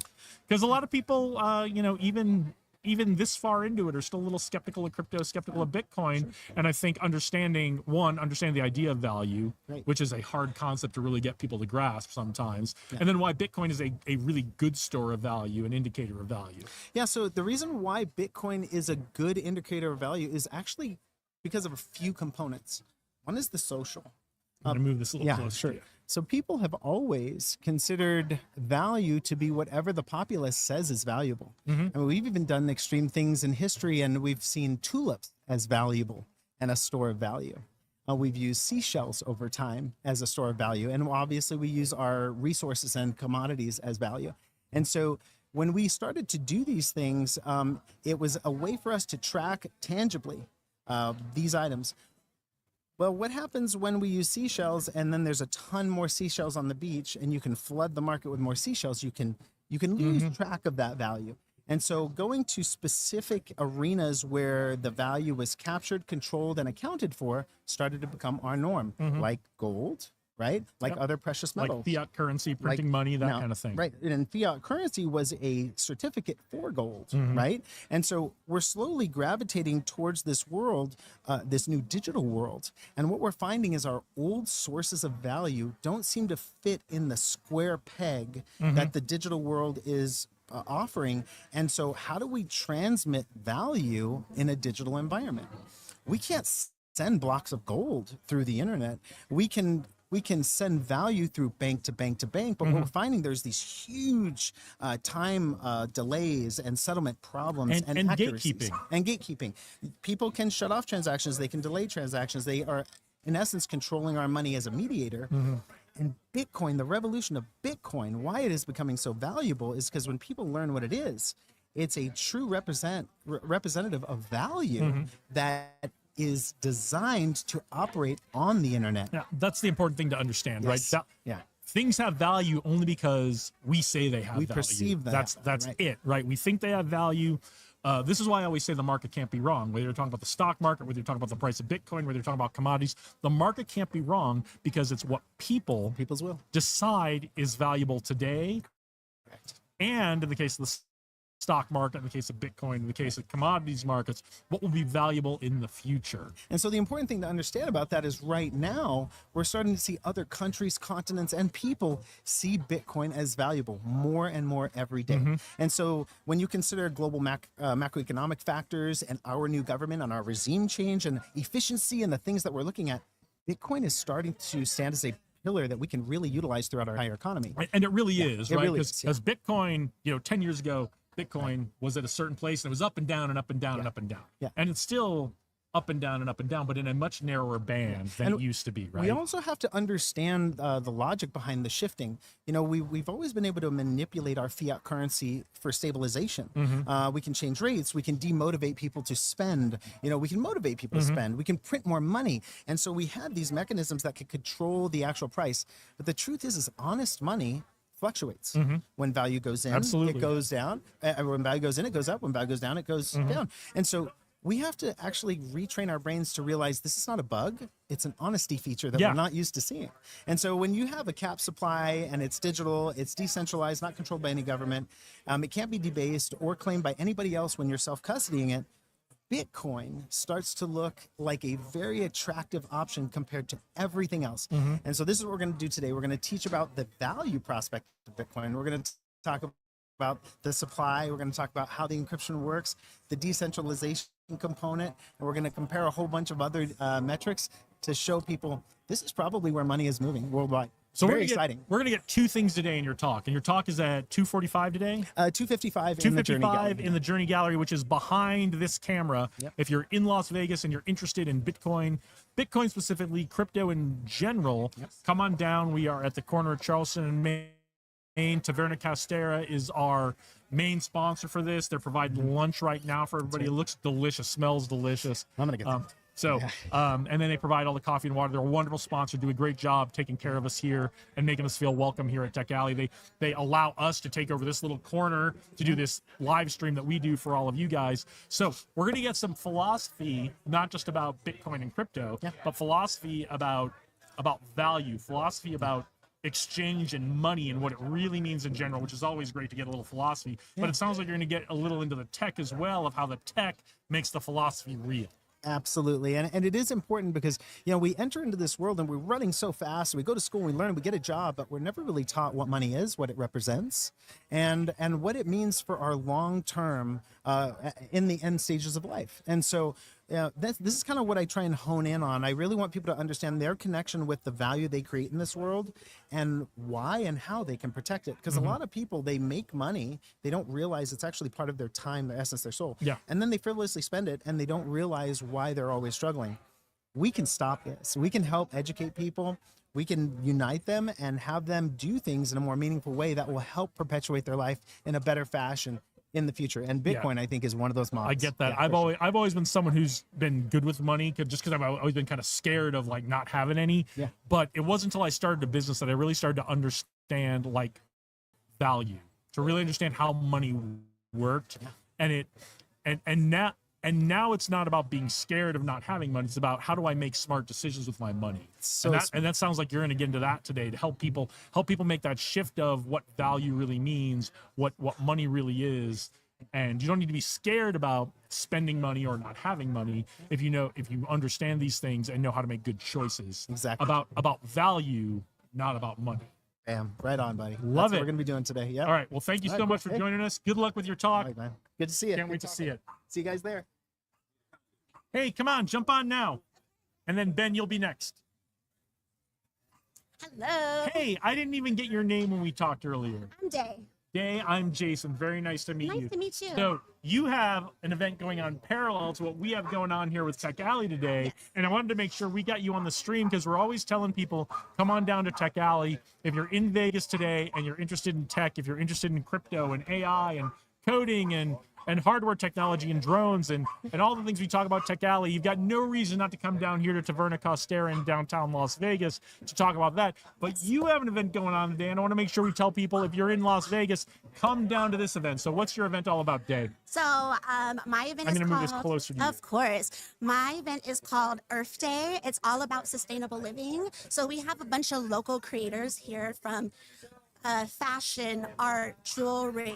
We have people that are painting. We have tarot card readers. So basically what we wanted to do, I'm all about sustainability here in Vegas. So I wanted to give the community something to come together, celebrate. We're on the eve of Easter, as well as a couple of days out from actual Earth Day. So I feel like Taverna would have been a great place. And I love the fact that we're able to share this space because everybody, it seems, very passionate about what they're here for. So it's amazing energy. And Taverna is always a great partner. They're always a great partner to us. It sounds like they're being a great partner to you. And I love that we're able to do Tech Alley and your Earth Day sustainability event. And I think there's something going on upstairs today too. Yes. And there's like, we've got 3 or 4 events and then the restaurant's open. Yes. Like, Brunch. like it's all happening here at Taverna Costera today. Like if you're not here, you're missing out on all the stuff happening in Vegas right now. Absolutely. The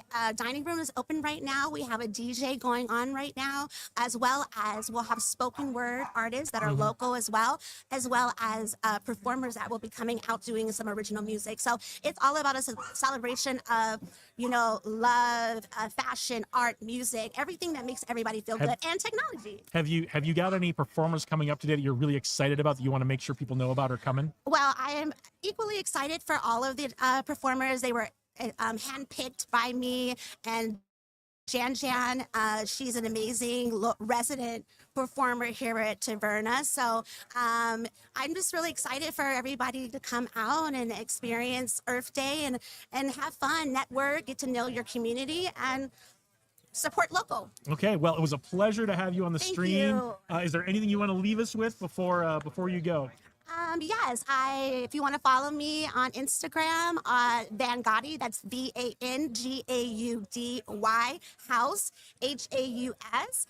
That's going to be where we're going to post a lot of things that we're doing in the community that's about sustainable living as well as fashion. And are you going to be doing this regularly, or is this just a once a year thing for Earth Day? Once a year, we're planning, this is our first one, and we're hoping that we can continue to do this every year. All right, well, if you're not here today, we're going to see you next year at this time for Earth Day. Yes. Dave, thank you so much for joining us. Thank It's a pleasure to meet you. Have a good rest of your day. You too. Thanks. Ben Laskey, bring that puppy over here. So many puppies here today. It's great. Yep. You missed there was a parade of like 3 or 4 dogs. They just kept getting bigger.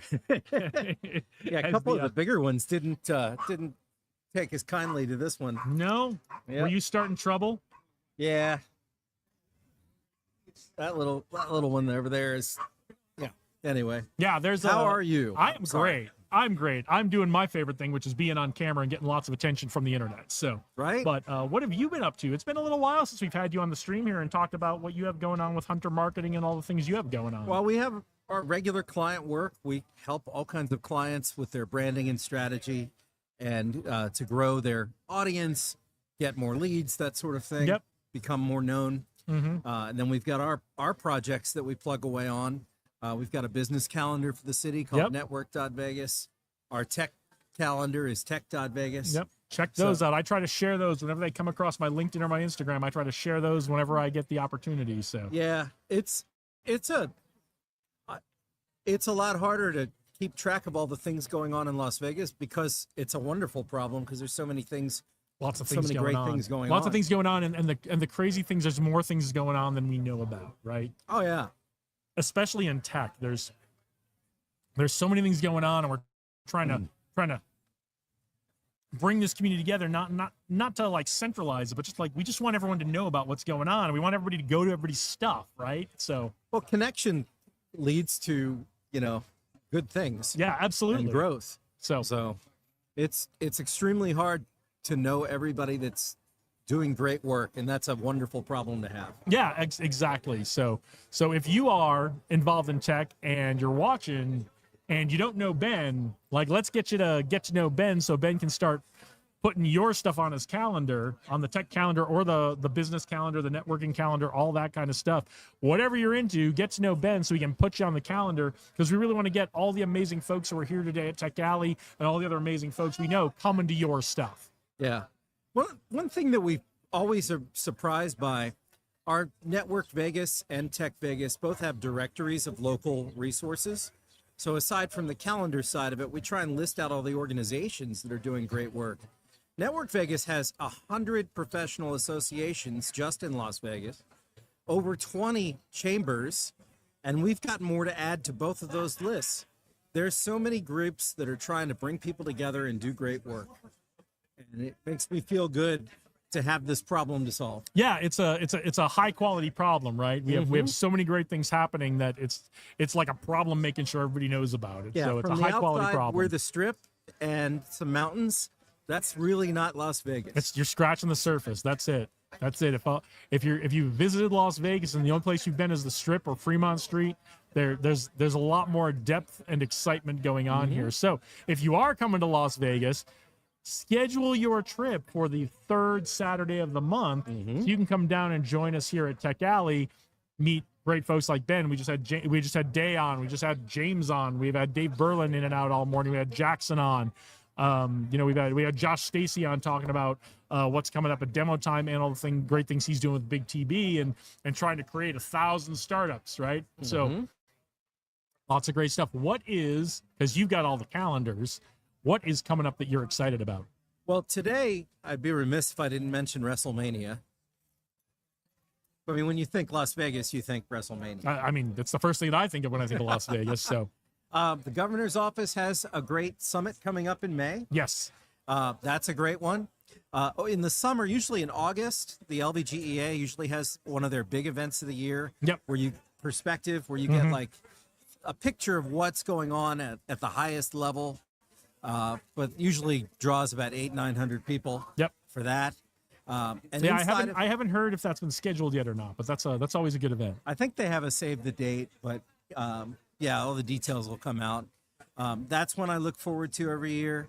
And then just things like this, and the Henderson has a new tech alley as well. Yeah, and we haven't mentioned that yet today. So there's Vegas Tech Alley. Tech Alley actually goes on in a number of cities right now, but most recently, the newest one to join the club is Henderson, Las Vegas, which is Henderson, Nevada, which is in the Las Vegas Valley here. And they do, I think theirs is coming up on the 30th. On the 30th now? Yes, it's the 30th of the month. It's at the Pass Casino, which is on Water Street.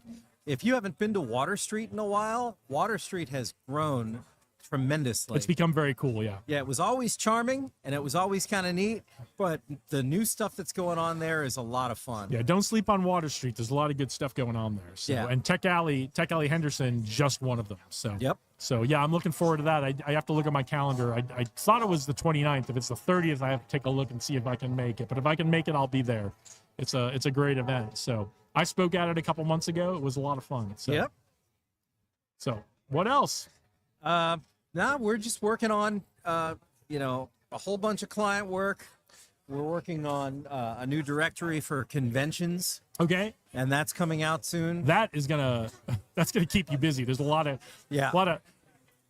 like I remember when I first started living in Vegas in the early 2000s. Convention season was like mid-October to mid-May, and that was it. Nobody wanted to do their convention here in the summer.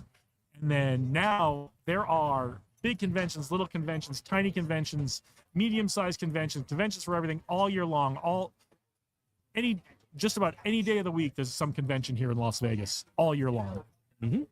So our goal is to have one directory and calendar of all the conventions and the resources you need if you're attending, organizing a convention, exhibiting, everything from talent and products and services and games to offer at your booth to videographers, photographers, speakers. The list is almost endless, it seems like. Yeah. Well, anything else you want to leave us with before I let you go? Because we're coming up on the next round of talks here. So no, I think just encourage everybody to come out and check out Tech Alley. I always hear from people it's on a Saturday, and I felt that way at first a couple years ago. And when I started coming, all of a sudden it became my favorite Saturday of the month. And not only is it the favorite Saturday of the month, like I build my month around this and my weekend around this on this weekend. And that was before we started doing a live stream. Mm-hmm. Like I've been coming. They're coming up on the 4th. Actually, is this month the 4th year anniversary, or is it next month? I thought it was in a couple months. Next month, summer. I think it is. Yeah, Is it? It's coming up. 4 years of Tech Alley, and I've been coming 3.5 years. To Tech Alley, and then the live stream is almost a year old. I think we started that in May of last year. So, So it's hard to believe how fast the time goes, but lots of great stuff. It's been great to watch it grow. It's been great to watch the people come from all over Southern Nevada to come join Tech Alley. It's been great to watch people come from outside of Nevada to come join us at Tech Alley. So. Yeah, it's just special what happens when people come together and collaborate and get to know each other.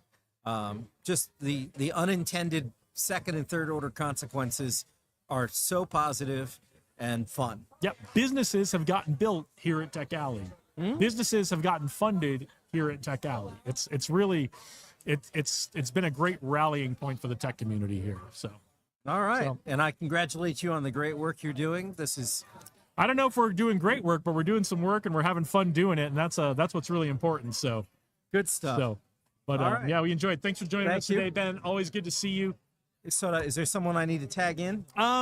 If Josh has a minute, I'd love to talk to him, but I think we're gonna that start Josh? that Josh. Yeah, Name of Josh. There's a few. Josh Levitt. Yep. Yeah, if Josh has a minute, I'd love to talk to him and get caught up, and then we're gonna start wrapping it up because there's so many things going on here. All right. And we're gonna start getting the sun on our gear, and that's gonna start goofing some stuff up too. Okay. So, Well, let me see if I can.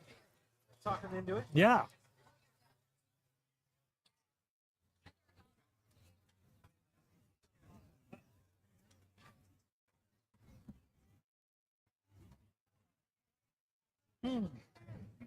Yeah, we're gonna see if we can get Josh Levitt on here to kind of give us some final comments and let us know what's coming up, and then we'll probably wrap things up. We'll probably start packing up a little bit. So unless we get a line of folks who really want to jump on, we're gonna wrap it up like we normally do, about 1 o'clock after lunch.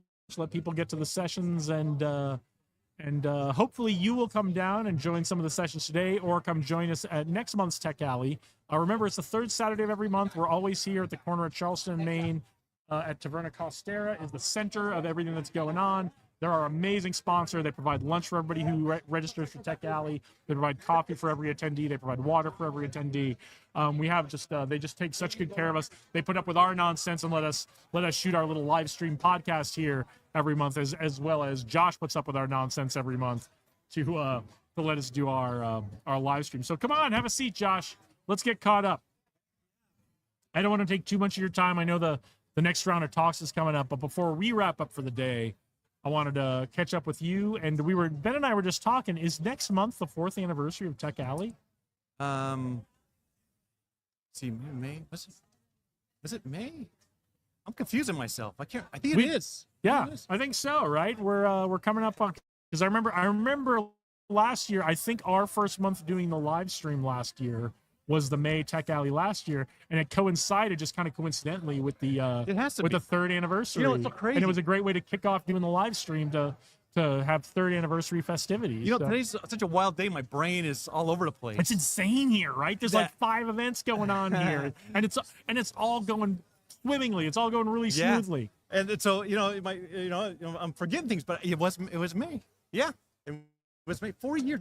Do you believe that? I don't, Oh my- because I didn't start coming to Tech Alley right away. I kind of heard about it a few months after it started. A couple people kept telling me, you got to get down here. You got to get down here. And so I finally made it, I think, November of 2022, 2021. 2021 is when it 2021. started. So November 2021 is Yeah. when I finally made it down here, and I've never looked back. I've missed a couple, but It seems like you've always been here. You know, and I'm so excited. You know, what I think what's neat about today is Easter weekend. Yeah. So you never know, right? Tech Alley is consistent every 3rd Saturday. It doesn't matter if no one even showed up because of a snowstorm or for whatever, it lands on Christmas. I don't know. I'm just we would I still host it. I still have it here every 3rd Saturday. and the turnout's great. And Easter, if you're not from Las Vegas or not familiar, Easter's a big weekend. People leave town here. Yeah. And so I was thinking, you never know the turnout's gonna be like. But I was sure that there are going to be a lot of new people that are visiting others from out of town. Yeah, a lot of new We're gonna faces, be a lot of folks from out of new town. faces. Yeah, it's fantastic. And we see so many faces sitting here doing the live stream, people walking by all the time. Yeah. So sometimes sometimes the faces are kind of new. We don't know the name, but we've seen them around a couple times. There's a lot of folks who they've been coming for a few months. And they continue coming back every month because the program is so great. Yeah, I love it. I look forward to it. Like, you heard me say it. I come to Tech Alley because I want to hang out with the cool people in the community. And it's working. It's Yeah, working. yeah.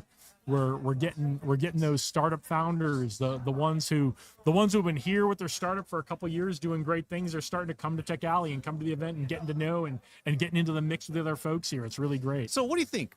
And I've been thinking about this for a while because I probably get that space over there. Yeah.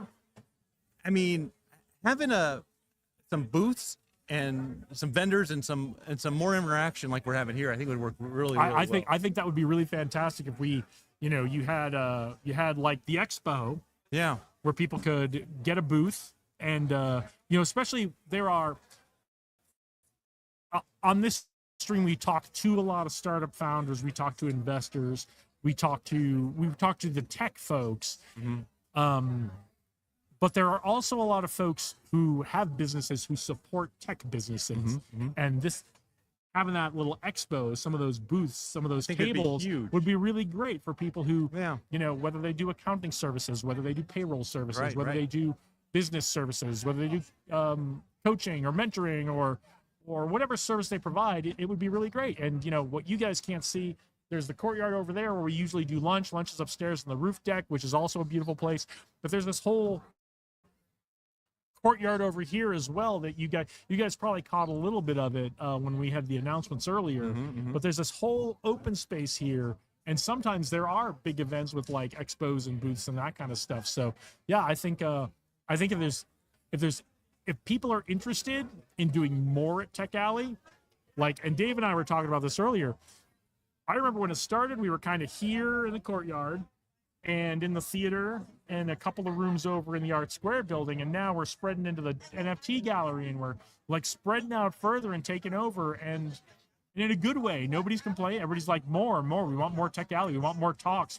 People want to give more talks. Yeah, and that's what I love about too. Yeah, there was 2 venues, Tim Taverna, and then a photo gallery. The owner, his name was Mike Xavier, was walking by with his family. He goes, "What's going on here?" And then he gave us his space way over there. Yeah, so we got that space now too. Now right? we got Art Square. So it's, I'd love for this to be like a First Friday setup where it's just you come out here. I think that's a really logical evolution. Where folks that are part of the ecosystem, but aren't like the folks who would give like a tech talk. I think that'd be great. I think you got a good point though.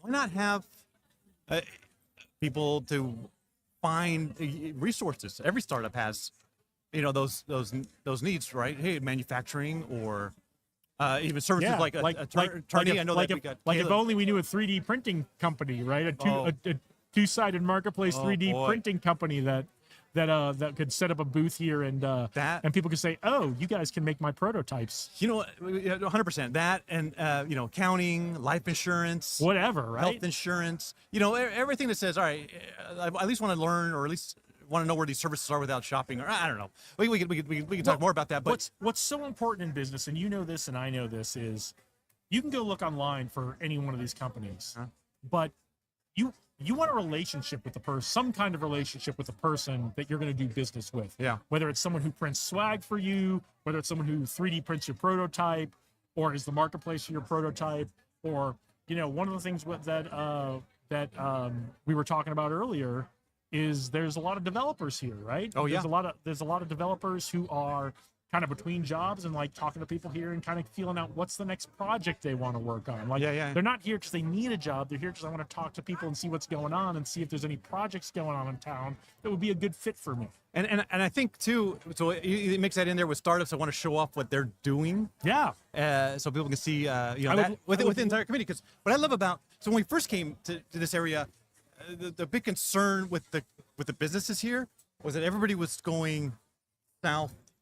When they come down Charleston, they're going on the other side. That's where the breweries were, and nobody was coming on this side. Now you got this big building that's blocking, this area.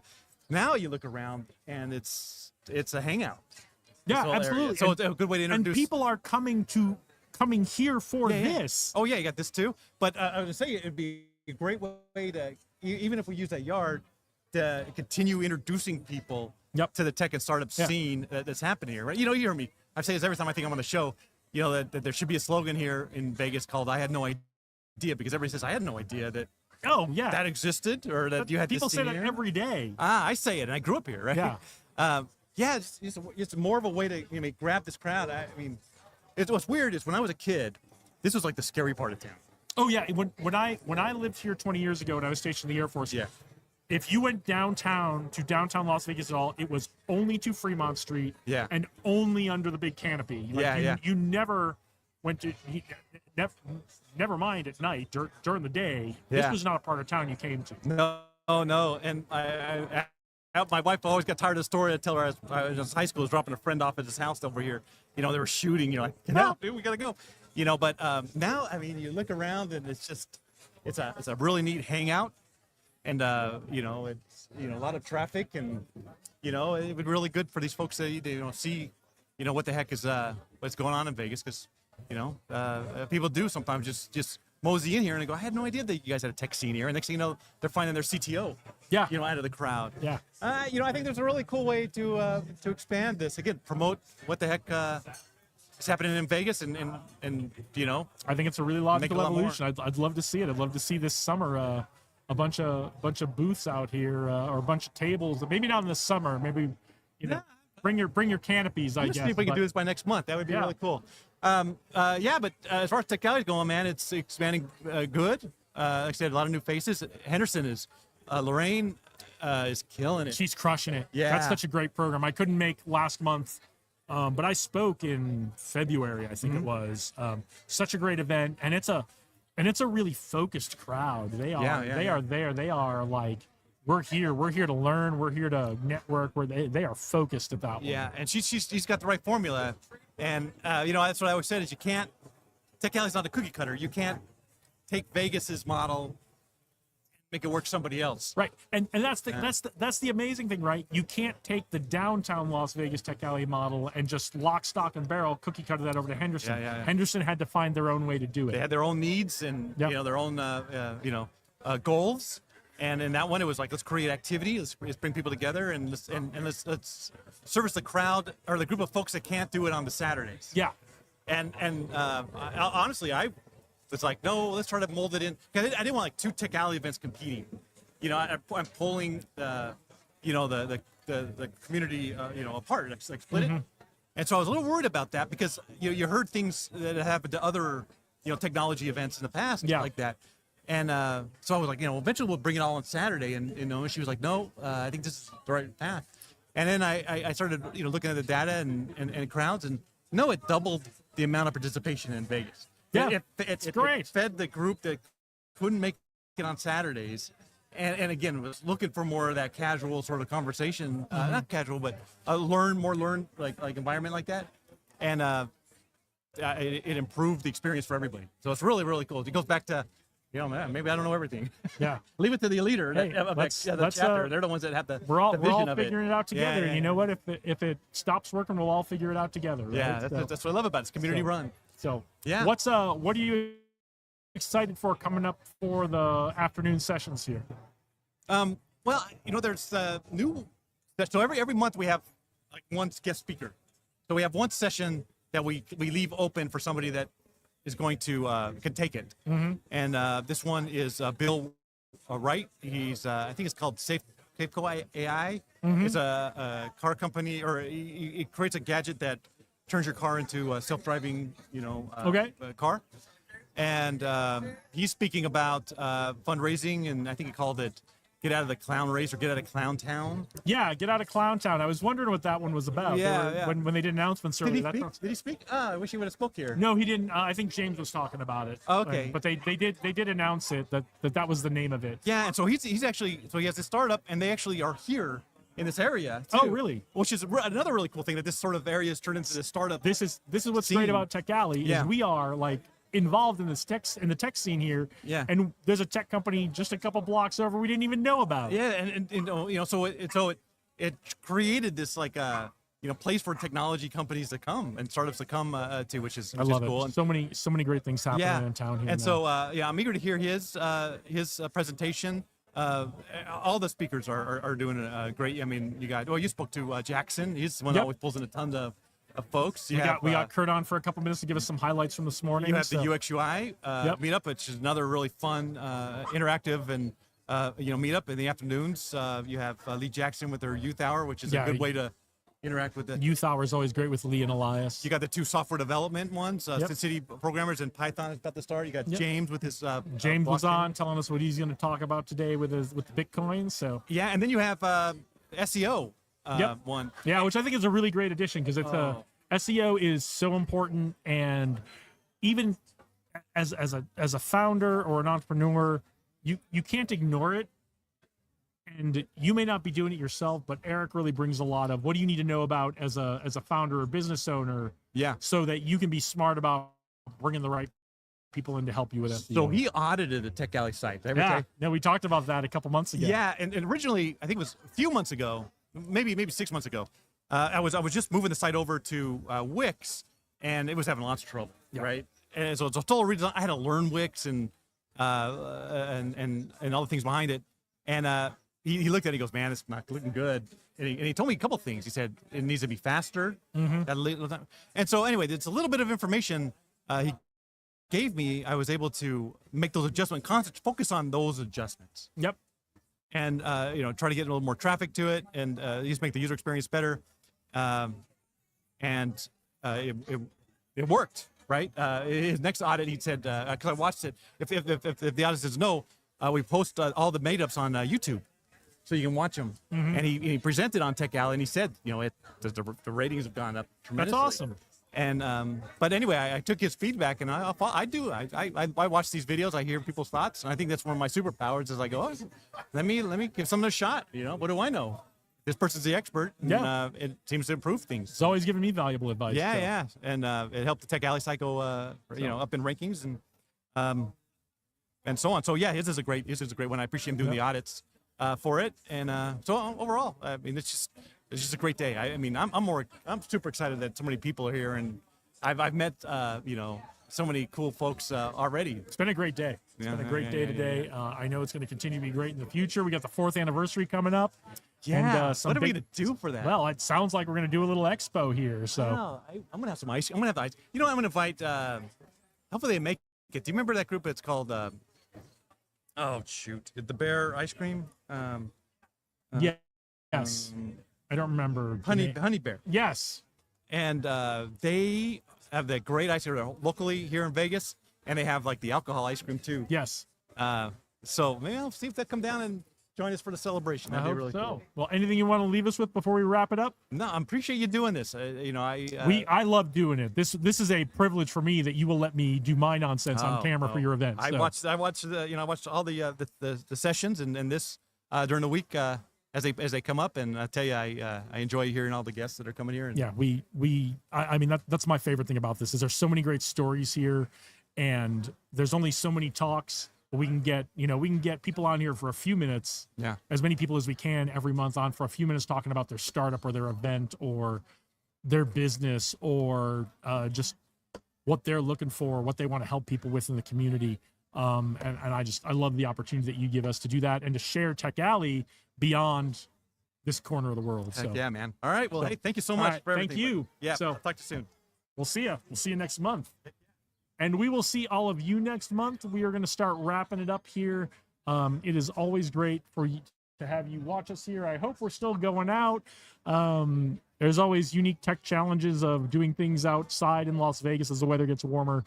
I think we're still going. So anyway, we do record all of this in addition to putting it out live. So we'll try to cut some of these talks up, put them out on the YouTube channel so that you can see them in high quality if you've had trouble with the live stream. If you have had trouble with the live stream, please let us know. We'd love the feedback. But we do love that you watch. We love that you join us here for Tech Alley every month. Remember, Tech Alley is the 3rd Saturday of the month here in downtown Las Vegas. We're at the corner of Charleston and Main. Everything is centered around Taverna Costera. They're the amazing sponsors who make all of this happen. They let us use this space. They provide the free lunch to every Tech Alley attendee. They provide space for some of our events. They provide coffee. They provide water. They are such gracious hosts to us. They do such a good job taking care of us, and we really appreciate the care and the time and the attention and the hospitality that Taverna Costera puts in, as well as all of that from Josh and the Tech Alley folks who let us bring this stream to you every month. All the great attendees, all the great presenters who sit down with us and talk to us. And so we can share everything going on here with you. So if you're in Las Vegas, there are still the afternoon sessions to go. Come on down if you're interested in crypto for James's talk or demo time for the Internet of Things that Josh Stacy's going to be presenting and his presenter there. The Youth Entrepreneur Time with Lee Jackson and Elias Benjaloon. We have so many great things coming up. It's just getting started. We're only halfway through the day. 2 more sessions to go. It's going to be running until 4 o'clock here in Las Vegas, down at the corner of Charleston and Main, centered around Taverna Costera, our wonderful sponsors. And if you are not in Las Vegas, but you are coming to Las Vegas, think about, if you're interested in tech and the Las Vegas tech scene, think about coming the 3rd Saturday of the month so you can join us here at Tech Alley. It's been a pleasure and a privilege to bring this to you today. Have a great weekend. Come join us in the future. Onward and upward.